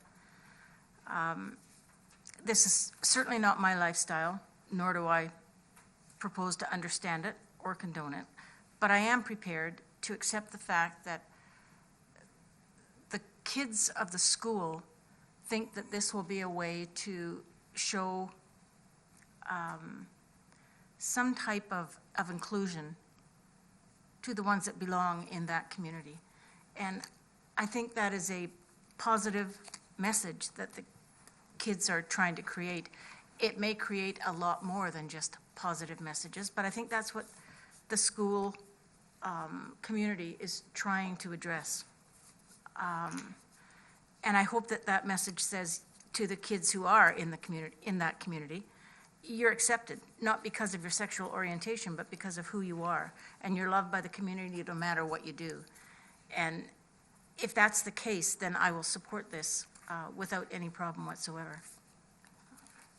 I don't know if it's effective. I don't know if it'll be the right thing to do, but I guess I'm not prepared to stand in judgment of individuals in that community, and I'm willing to look at trying to support the school to bring some kind of inclusion and acceptance to those individuals. Thank you. Any further discussion? Councilor Stopperson.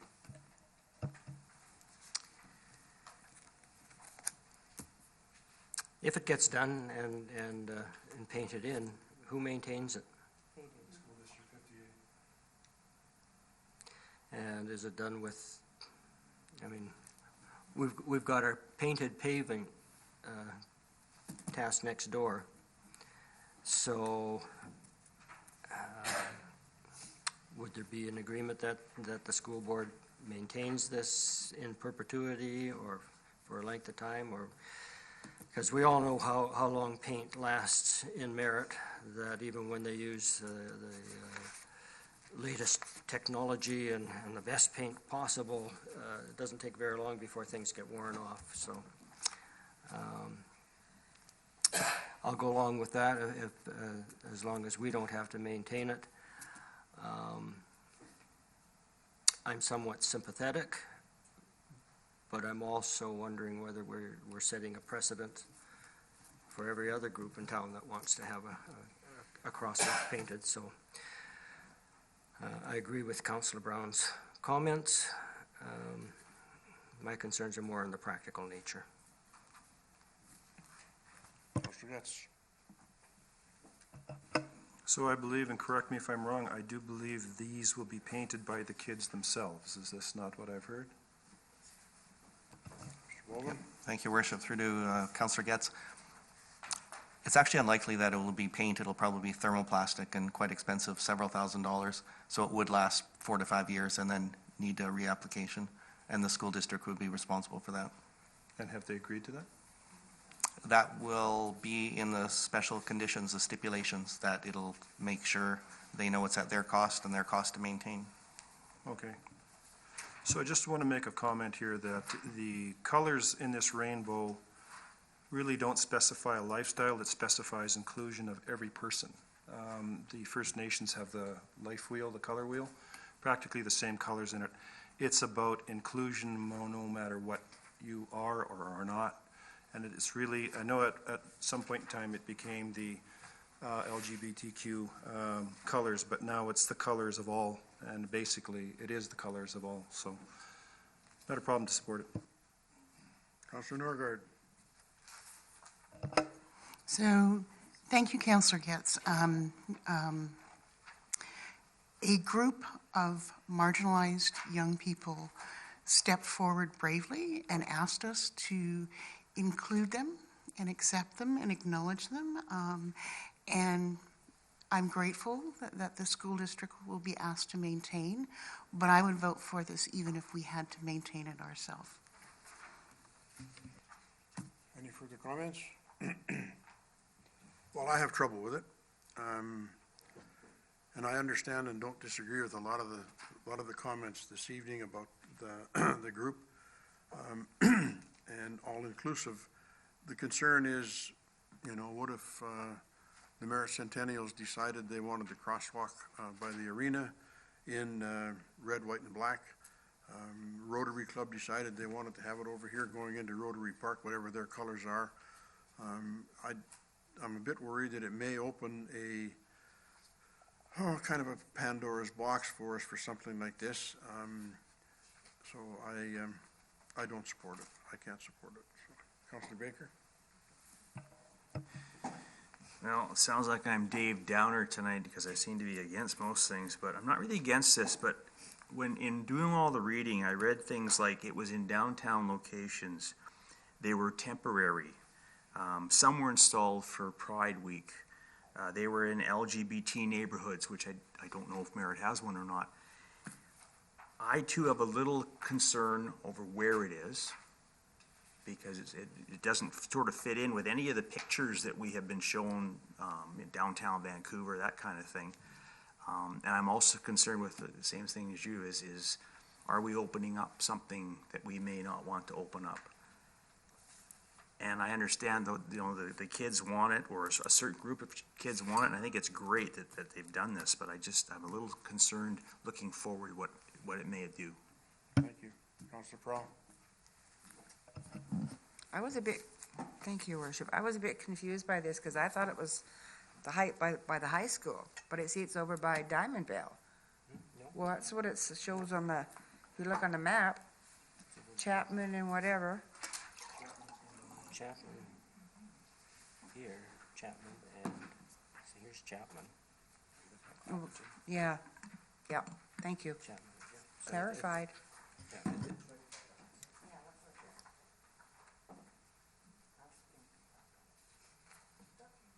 Councillor Getz?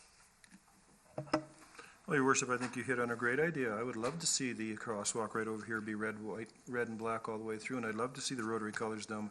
I think that would be a great idea for people to start throwing colors. I think that would be awesome. I think it's a great idea.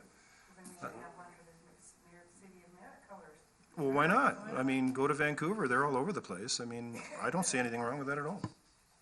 Thank you.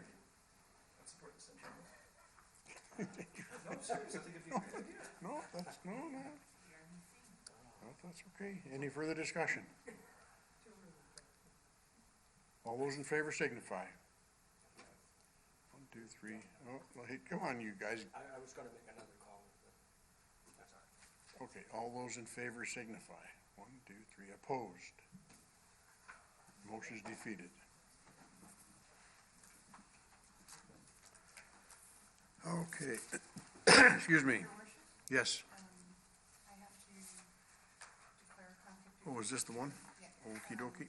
I have very personal, strong opinions about wildfire protection and personal responsibility reside in the subdivision where this will apply, but for some reason, the phase that my residence is in is not, this does not apply. And so I have some real reservations about making decisions about things that will affect my near neighbors that will not affect me. So I need to recuse myself. Okay, thank you. Hello. Oh, No, no, I was on 8.3.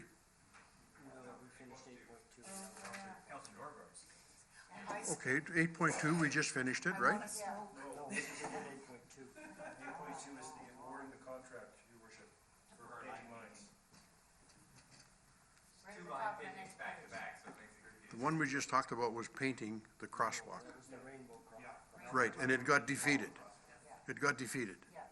Okay, then if I, unless I can't count, I go from 8.2 to 8.3. 8.3 is painting. Councillor Norgaard's comments were in relation to 8.4. I need a smoke, Your Worship, so I want out of here. I need a coffee.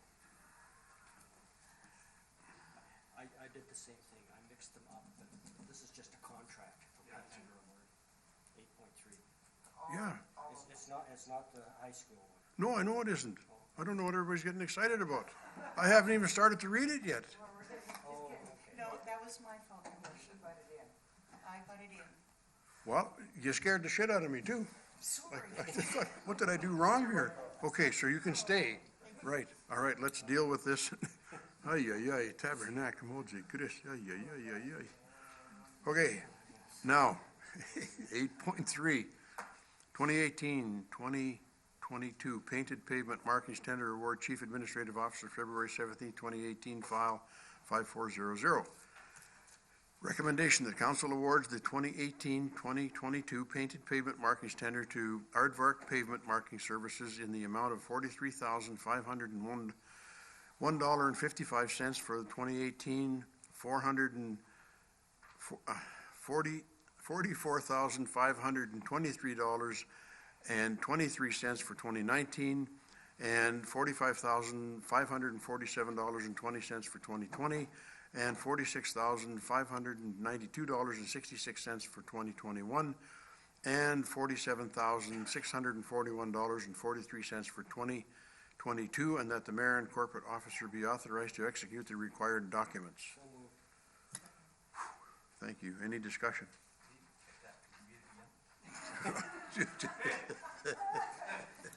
Yeah. Oh, Councillor Baker. Councillor Getz. Okay, so I've looked at this for quite some time, and we see this come through every 4 or 5 years. And by my calculations, we're looking at about almost $200,000 over 5 years. At what point does it get to the point where you actually buy the equipment for the city and do it yourself? Because what I'm seeing here is, considering these lines completely blow off within 6 months, there's got to be either a better way to do this or buy our own equipment and start painting our own lines. Certainly couldn't be as expensive as this. So I suggest maybe we start looking at the ability to buy our own equipment and start doing this, because this is almost, this is almost $200,000, and for lines that last 6 months or less. So, I mean, I'm just making a comment. I would like to see, I mean, I don't know what the equipment would cost to do this, but over what since I've sat in this chair for 10 years, we spent probably close to $1 million on this. So I think we could have done something by now. Thank you. Any further comments?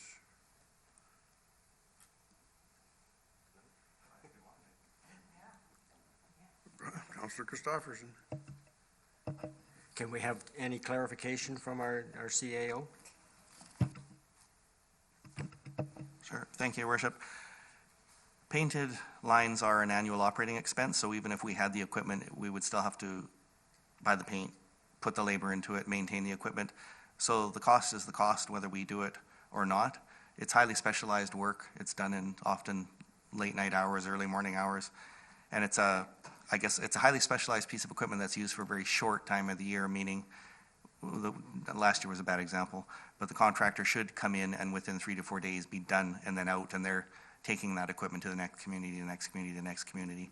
So if we did purchase this equipment, it would sit for a lot of the year. Thank you. Councillor Getz? So the highly specialized equipment I've seen has been plywood with slats in it and a guy with a spray gun in a 1-ton truck. So I'm not really sure where the specialization comes in. No, I'm dead serious. I mean, this is ridiculous. I mean, Mr. Boven? Yeah, you've definitely caught the low-tech portion of the operation, but the actual center line and shoulder line truck is the specialized equipment. And it's not a pickup. Any further discussion? Yeah, turn your, yeah. Thank you, Your Worship. Isn't there a better paint? I mean, good heavens. Thank you, Your Worship. Yeah, exactly. There used to be better paints, but for environmental reasons, now we've gone to water-based and worse paints. Sorry I asked, thank you. Any further discussion, and I'm not reading it again. All those in favor signify. Opposed, carried and so ordered. So, Your Worship. Now you can leave, Councillor Norgaard. I'm going to vote really quick. I shall ensure the councillor's safety by having a smoke with her. Okay. Okay, Keith. Really fast. Yeah, great. Guess who's bumming a cigarette there? He has no lightning report card.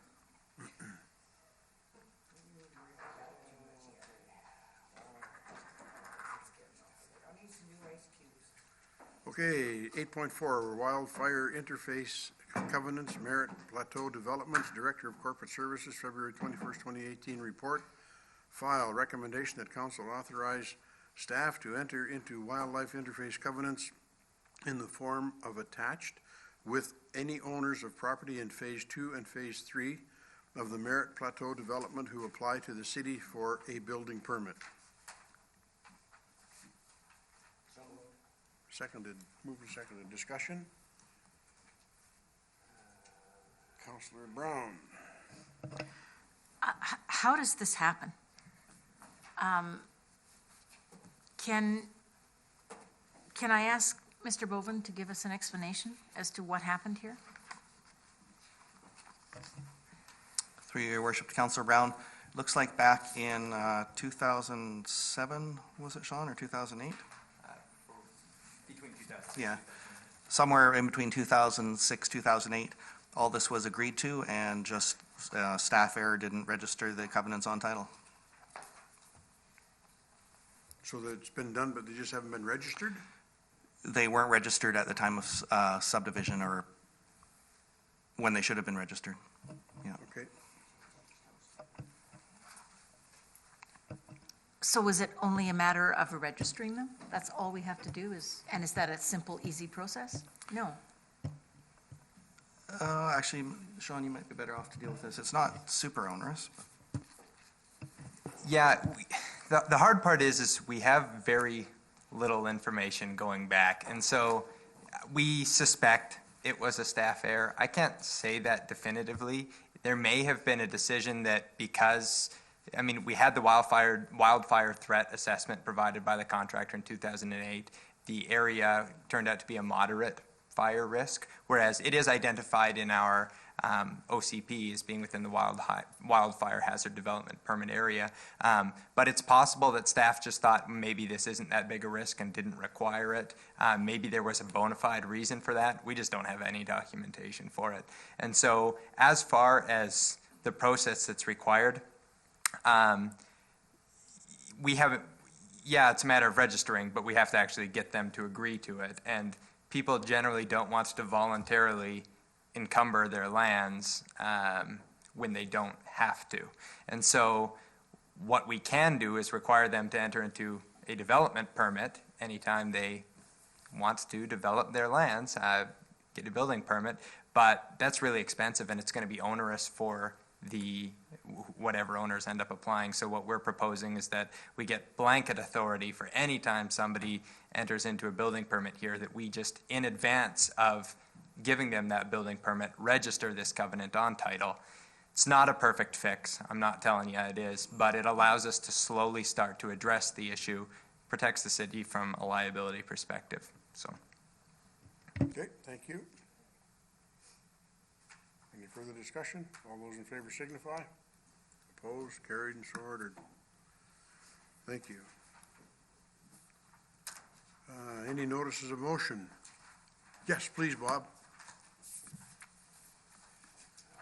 We'll wait till Deanna gets back. Okay, Kurt?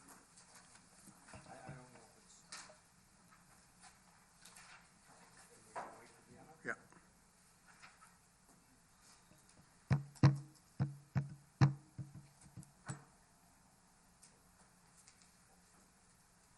She is safe, you're welcome.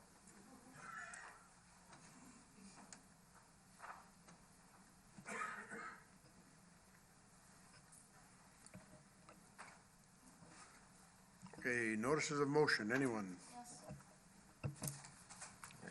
Councilor Christopherson. No, I might need a little bit of advice on this because I was told we could handle this during the budget process, but so far there hasn't been that opportunity. So I would like to make a motion that I move that council increase the amount of the city sponsorship for the Community Futures Conference 2018 from $500 to $3,600 so that our combined support, including both in-kind and sponsorship grants, move us into the platinum sponsorship category of $10,000. I've got a copy if you want. Okay, thank you. Any other notices of motion? Councilor Norgaard.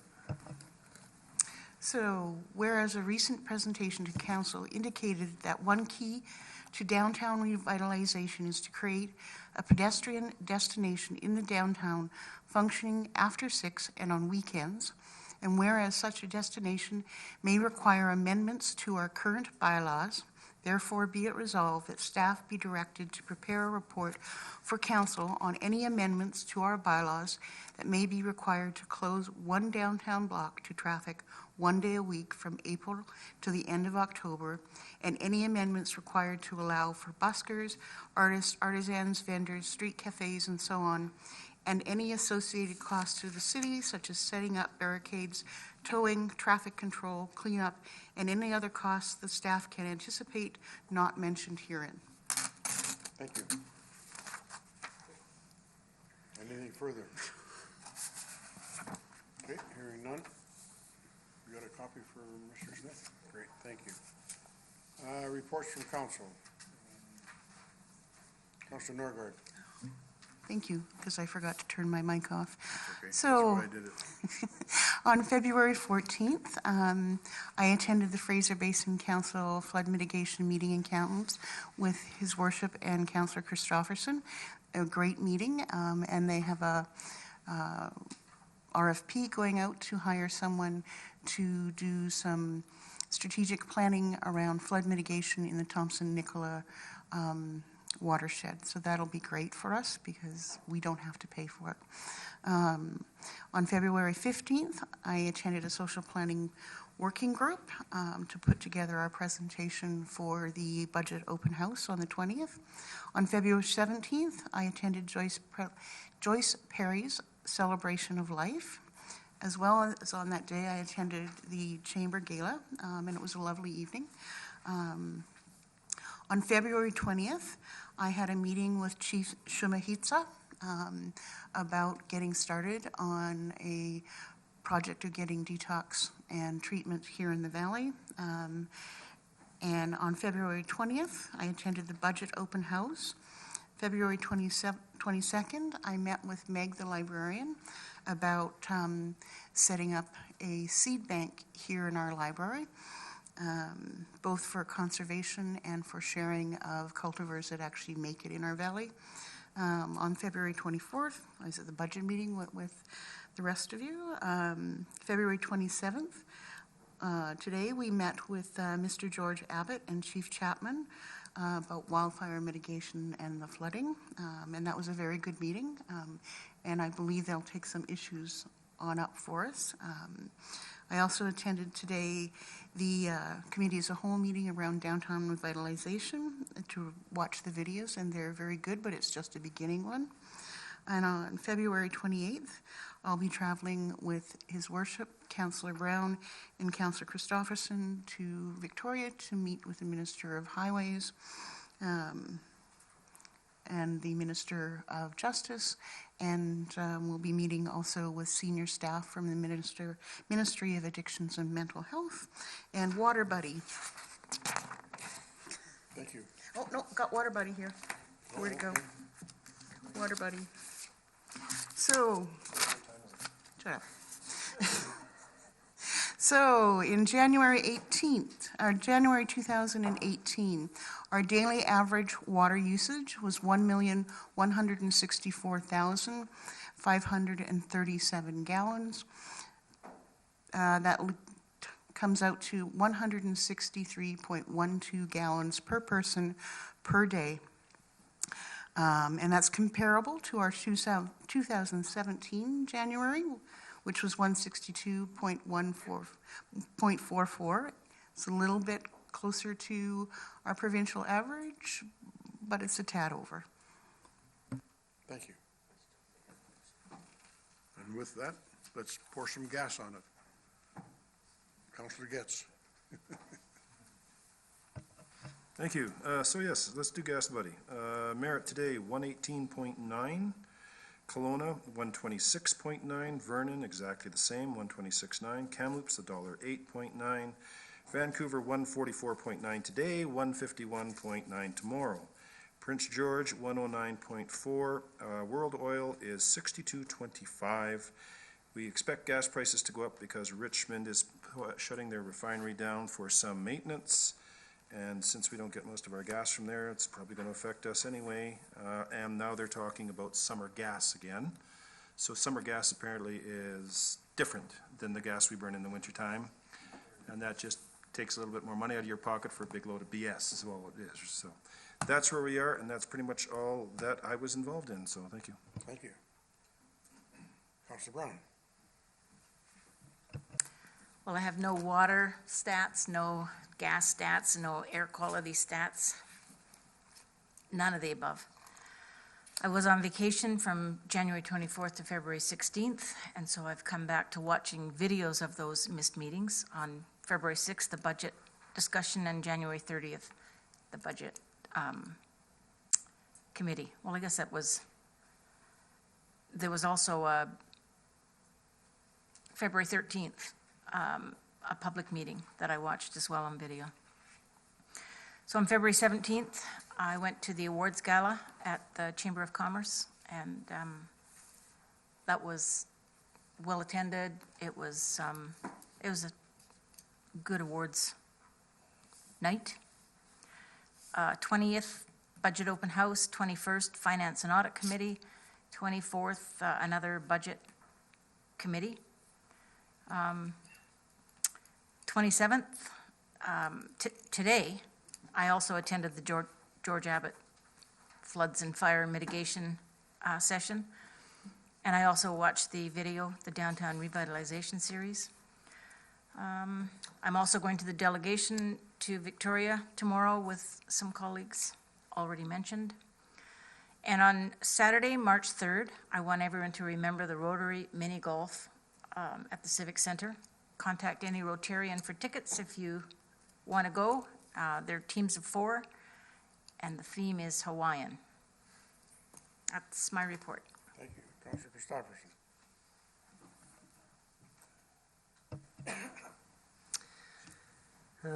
On February the 14th, I also attended the meeting of the Fraser Basin Council in Kamloops, and good meeting. I looked at the recent flood impacts in the valleys that were affected, doing an inventory on what's already complete or underway for flood or floodplain mapping and risk assessments, and what are the areas of priority for risk assessment in your area, so we'll be getting detailed information back on that. February the 17th, I also attended Joyce Perry's celebration of life. She was a good volunteer, member of Country Christmas Committee, and we'll miss her. Also attended the Chamber of Commerce dinner and awards, and was pleased that Atelka Gillespie was recognized for her contributions to the community as she moves on to a different position. I think it's with Tours in Nicola Valley. February the 20th, did my thing at Gillis House, And then also attended the budget open house and had good conversations with many of the attendees that were there. February 21st, theater committee meeting, then a finance and audit committee meeting, and then a tourism and economic development committee meeting. It was a busy day. February 22nd, I attended the Heritage Society open house at the museum, and I must say I'm constantly impressed with the quality of displays and the fact that they update them every year. It's an excellent museum to go have a visit at. February 24th, budget discussions all day long. February 26th, attended the Flood and Wildfires Review Open House at the Civic Center, and again, lots of good information and chances to talk with others that are involved with the review process. February 27th,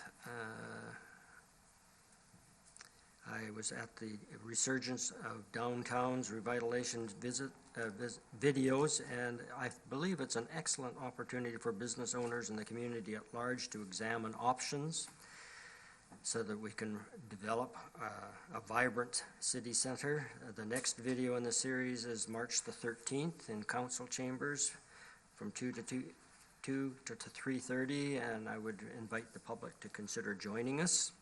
Some very good information there. And then tomorrow, get to head down to Victoria and see the scenes and visit ministers.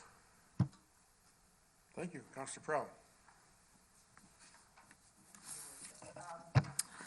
On February the 14th, it was the Loggers Sports Show.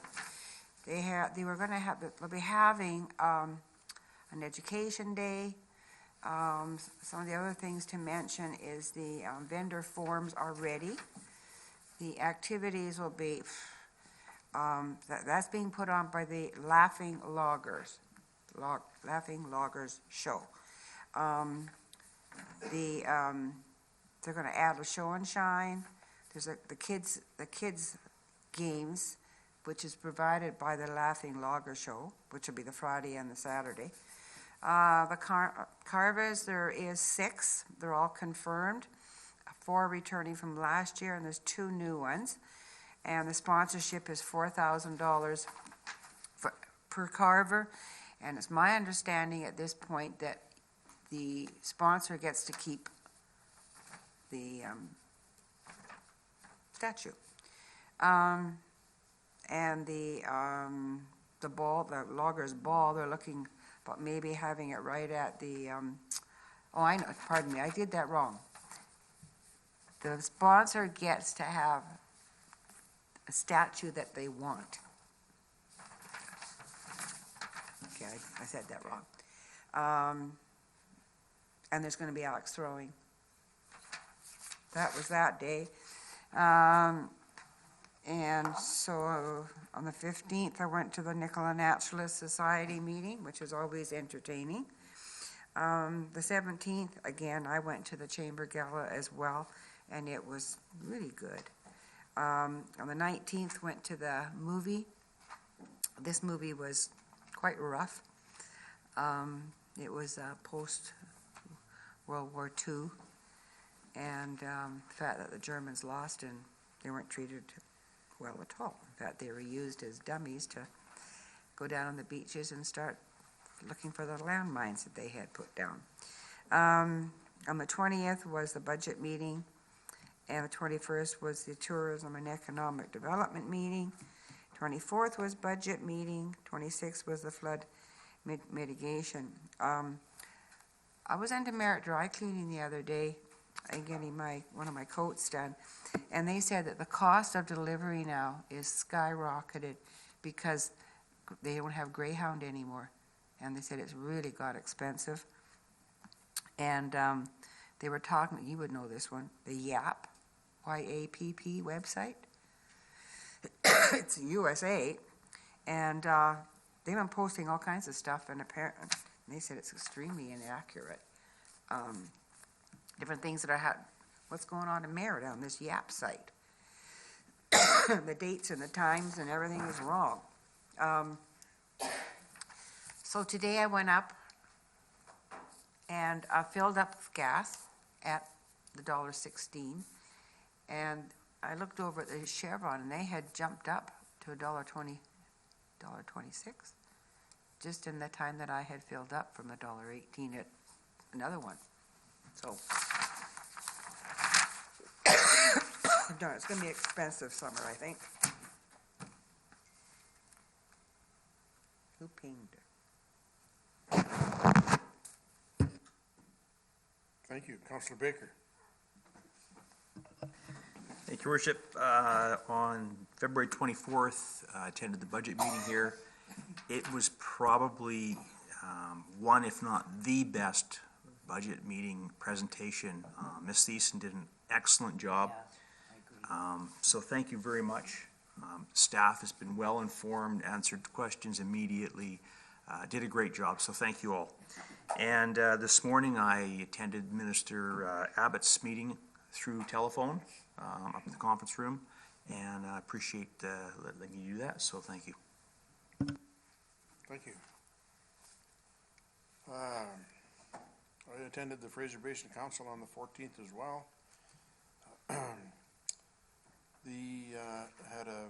Attended the BC Consultations Rural Development meeting that the lady that presented to us, Ms. Fielding, tonight. I attended that out at Chalouse on the 15th.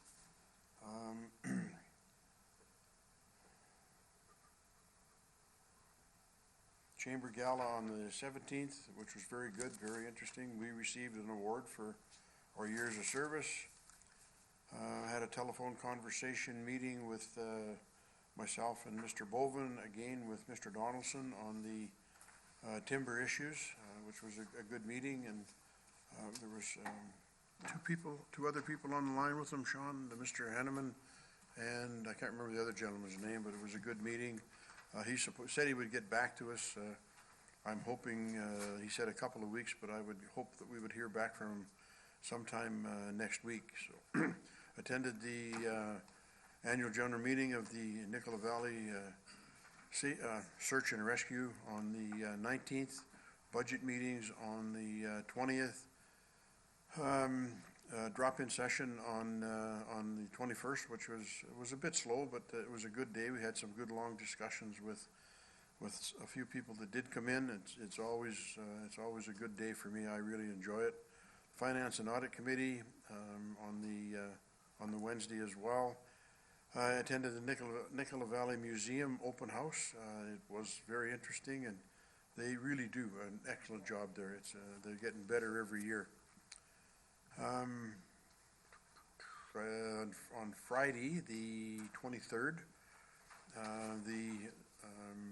had a mental health night and Ty Posabon commemorate night for Ty. Very well attended. We had almost 1,100 fans at the game, and it was a heck of a good game too. One of the better games. Unfortunately, we lost. It was a tie, and we lost in overtime. But it was a good game, and we did a banner for Ty and put it up on our wall of honor in the arena. I think it's on the north end of the building, I believe, along with Eddie Beers and Brian Barrett. Budget discussions all day Saturday. I attended the police hockey tournament, which was quite interesting to watch. I did some Friday, Saturday, and Sunday. I attended the Centennials Awards night on Sunday night, which was very good. Got a good bunch of boys, and we're heading into the playoffs this week. They're heading for Wenatchee tomorrow. They have 2 games there, and then they come back here for 3. And I attended the meeting with Mr. Abbott today, which was also a good meeting, and also had a meeting with Trans Mountain Pipeline, kind of bringing us up to date on some of the stuff that they're doing that we had with them this morning. So, thank you. Moving on to, there's information items, a number of them. Is there any that anyone would like to speak to?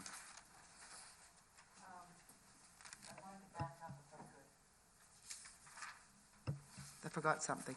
On your report? Mhm. Okay. Thank you. The woman that is doing the, I can't even think anymore, for Ty Posabon, the statue, Yep. is the woman that this year did the, remember, was it the woman that had something in her hair, and that's the person that's doing that statue. And I saw a mock-up of the bull, and it's very expensive. It's gonna take her 5 months to do the entire statue for the Type Ozaban Memorial statue. Yep. It's pretty impressive. Yeah, she's starting on it. Her name is Marina Cole. Okay, the information items, there's a number of them. Is there anyone there that anyone would like to speak to?